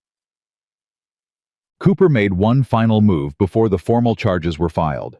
He came to the ranch himself. No servant this time. No letter. He rode up the road alone on a Tuesday afternoon and tied his horse at the gate and walked to the front door and knocked, which in itself was remarkable enough that the sound of it brought Ethan out of the barn at a near run, because nothing in their history suggested Silas Cooper as a man who came to doors himself.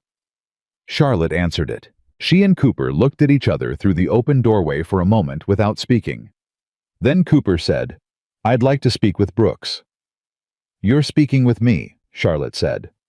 He looked at her, this long, assessing look that she had once found humiliating and had since reclassified as simply what it was, a man trying to determine whether he could still win something. "I'd prefer—" "I know what you'd prefer," Charlotte said. "What would you like to say?" I was quiet for a moment. Then he said, "The charges Hale is preparing are going to be damaging to this county, to relationships that have been built over decades, to families. I'm asking you to consider whether proceeding is worth what it costs everyone." Charlotte looked at him. She looked at him for long enough that most people would have filled the silence. He didn't, which meant he was more disciplined than she'd given him credit for. "Agnes Whitmore," she said. Something shifted in his face, almost imperceptible. "She married a decent man in Nebraska," Charlotte said. "She's all right, in case you ever thought about it." She paused. "Did you ever think about it?" He didn't answer. "No," she said quietly. "I didn't think so." She kept her voice even. Not angry. Something colder than angry. "You came here to ask me to protect you from the consequences of what you did. You're asking the person you left on the road with no money and nowhere to go to make sure you're comfortable." She let that sit for a moment. "I want you to hear how that sounds." Behind her, Ethan had come through from the kitchen. He stood in the hallway without speaking, just present visible, and Cooper saw him, and something in Cooper's posture changed in the way of a man reassessing the room. "Brooks," he said. "Cooper," Ethan said. "I'm prepared to make this right," Cooper said. "Financially. Whatever." "No," Ethan said. He said it the same way he'd said it in Finch's office when he read the settlement offer. Quick. Certain. No space around it. Cooper looked at him. You're willing to put this whole county through a prolonged legal... You put this county through it, Ethan said. When you forged a document. When you filed a false claim. When you used a bank contact to put pressure on ranchers who'd done nothing to you. When you brought women here under false pretenses and discarded them when they didn't suit. He kept his voice level, not loud. You did all of that. We're just making sure it's accounted for. Cooper stood in the doorway for a moment. He was still the same well-dressed, broad-shouldered man who had sent a servant with a letter rather than speak to a woman he'd corresponded with for months. But standing there in the doorway of Ethan's house facing two people who were entirely unafraid of him, he looked smaller than Ethan remembered. This isn't over, Cooper said. He said it in the way people say things they know aren't true, but need to say anyway. I think it is, Charlotte said. She closed the door. Ethan stood in the hallway looking at the closed door. Then he looked at Charlotte. She was standing with her hand still on the door latch, her shoulders straight, her chin up. Are you all right? He said. She turned around. Yes, she said. And she was. He could see it in her face, not the controlled composure she'd worn that first day at the gate, but something underneath that something genuine. She was actually all right. Are you?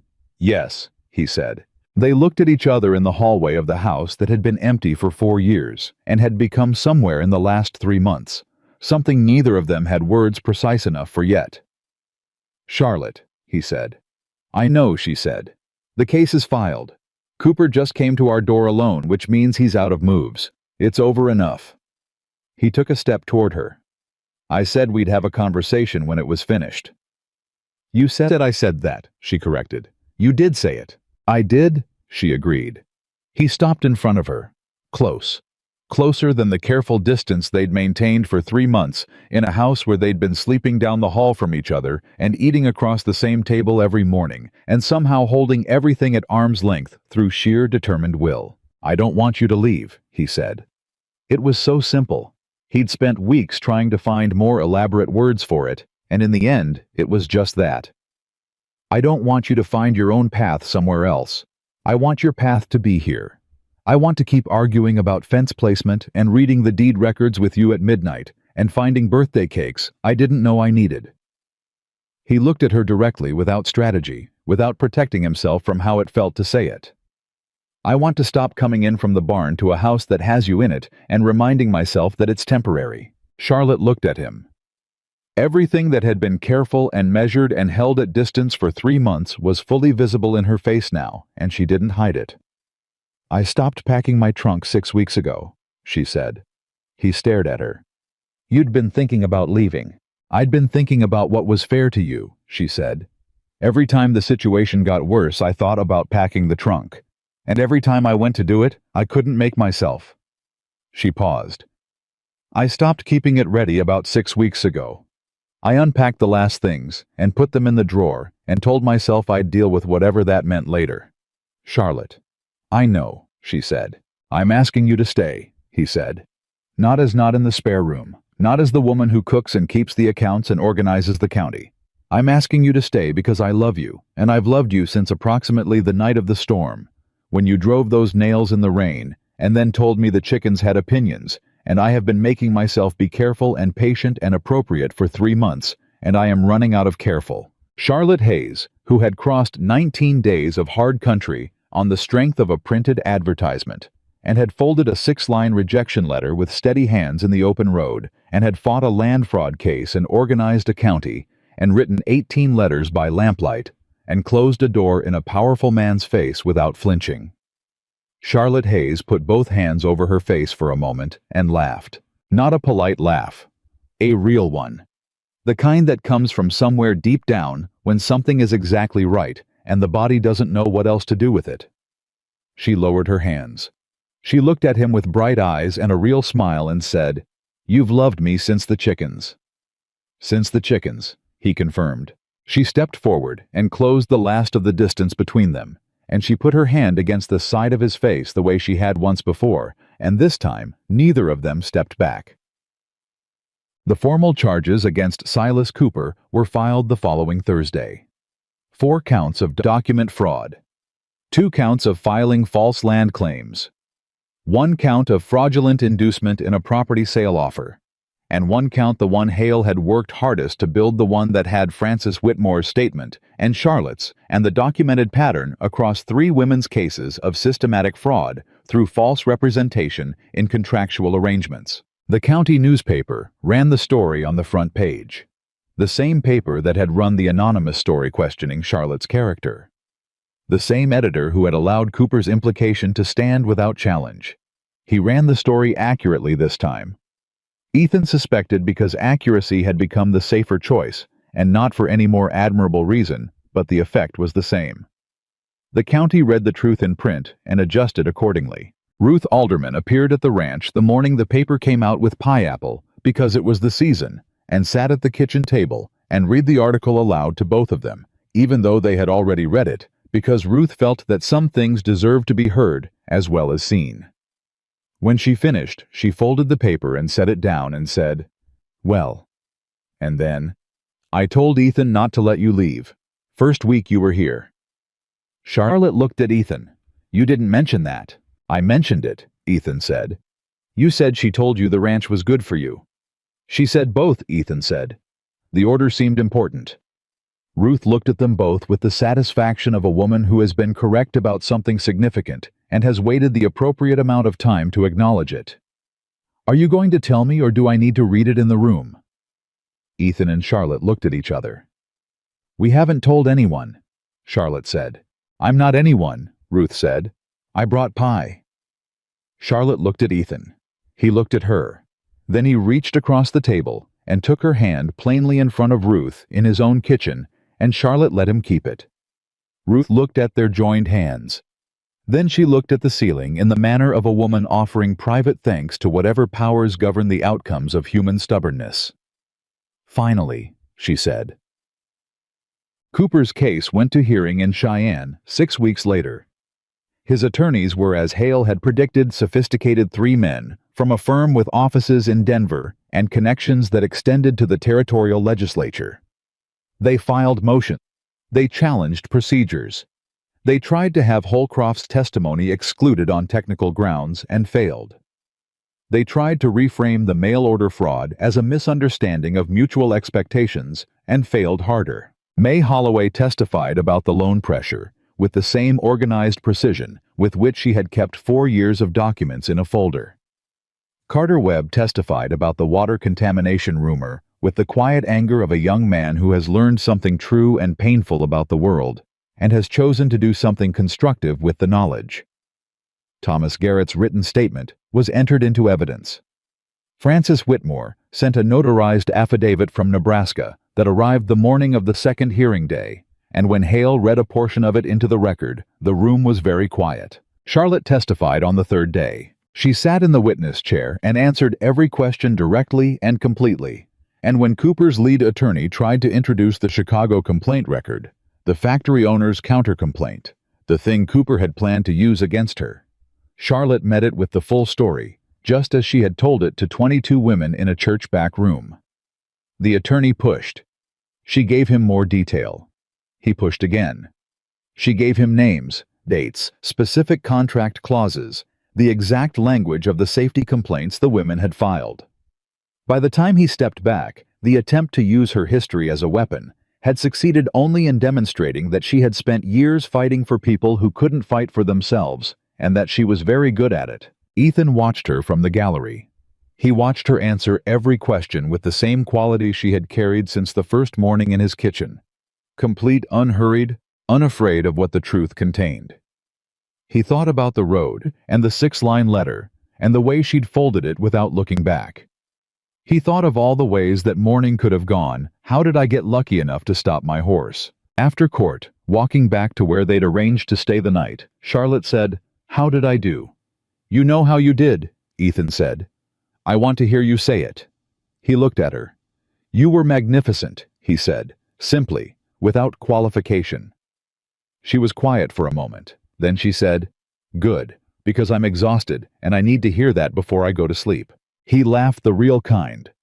unplanned, and took her hand on the street in Cheyenne in front of strangers who had no idea who they were, and walked. Silas Cooper was convicted on 3 of the 4 counts 6 weeks after the hearing. The document fraud, 2 of the land claim charges. The mail order fraud count was the last to fall. Cooper's attorneys fought it hardest, and the jury deliberated longest on it, but it fell.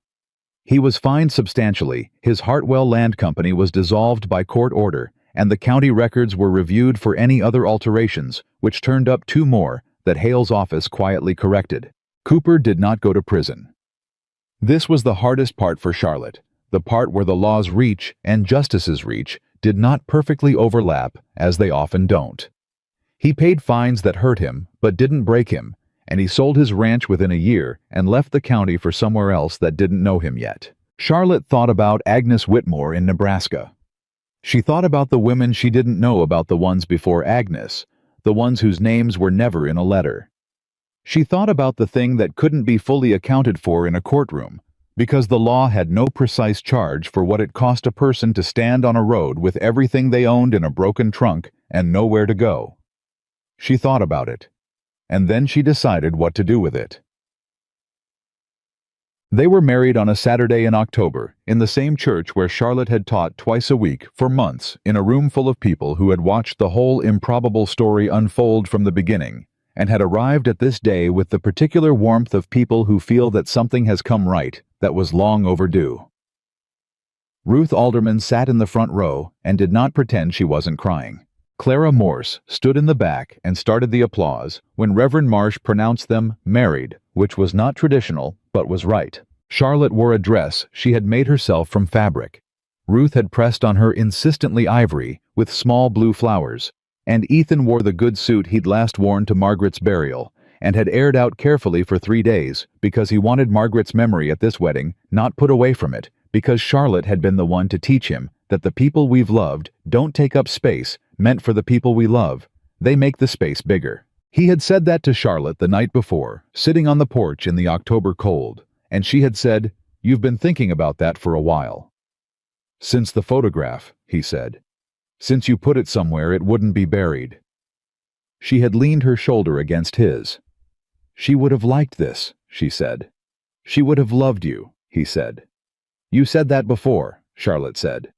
"The first time you talked about her." "It's still true," he said. 6 months after the wedding, Charlotte opened the reading room. It was in a small building that had been a storage shed behind the church and had been cleaned and whitewashed and fitted with shelves that Ethan and Carter Webb and Thomas Garrett built on a Saturday, while Ruth Alderman supervised with the authority of someone who has strong opinions about shelf height and is not embarrassed about them.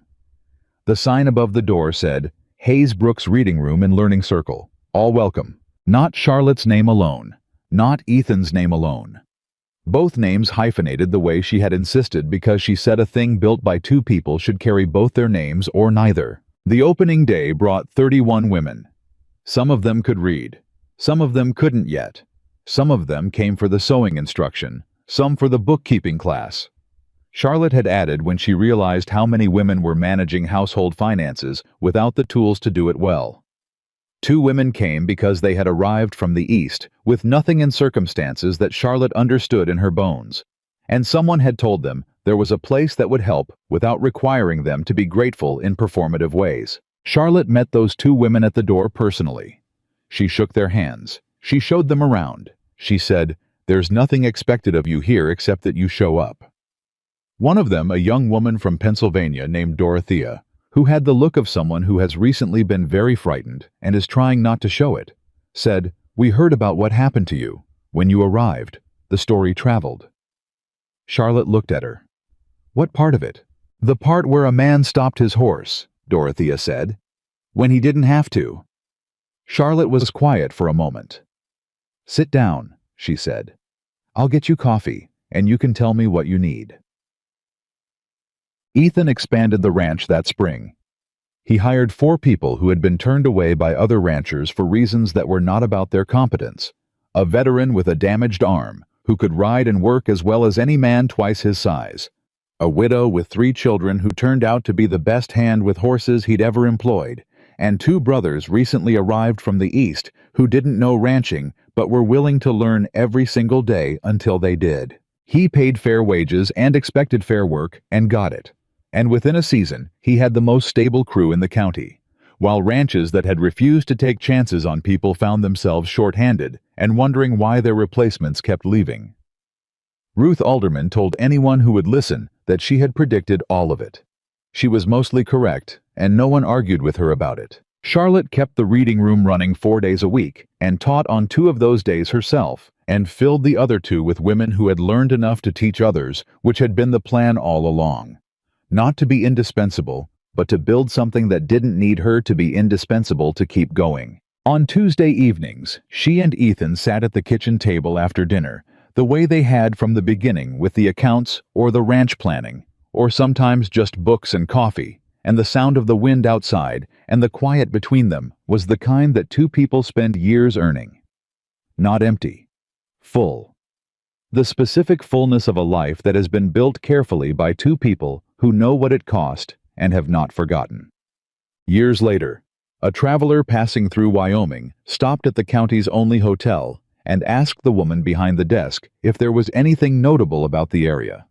The woman, who turned out to be Clara Morse, who had taken over the hotel from her mother and run it with the direct efficiency that Clara applied to everything, thought about it for a moment and said, "There's a ranch about half a mile up the north road, the Brooks place. There's a story about it."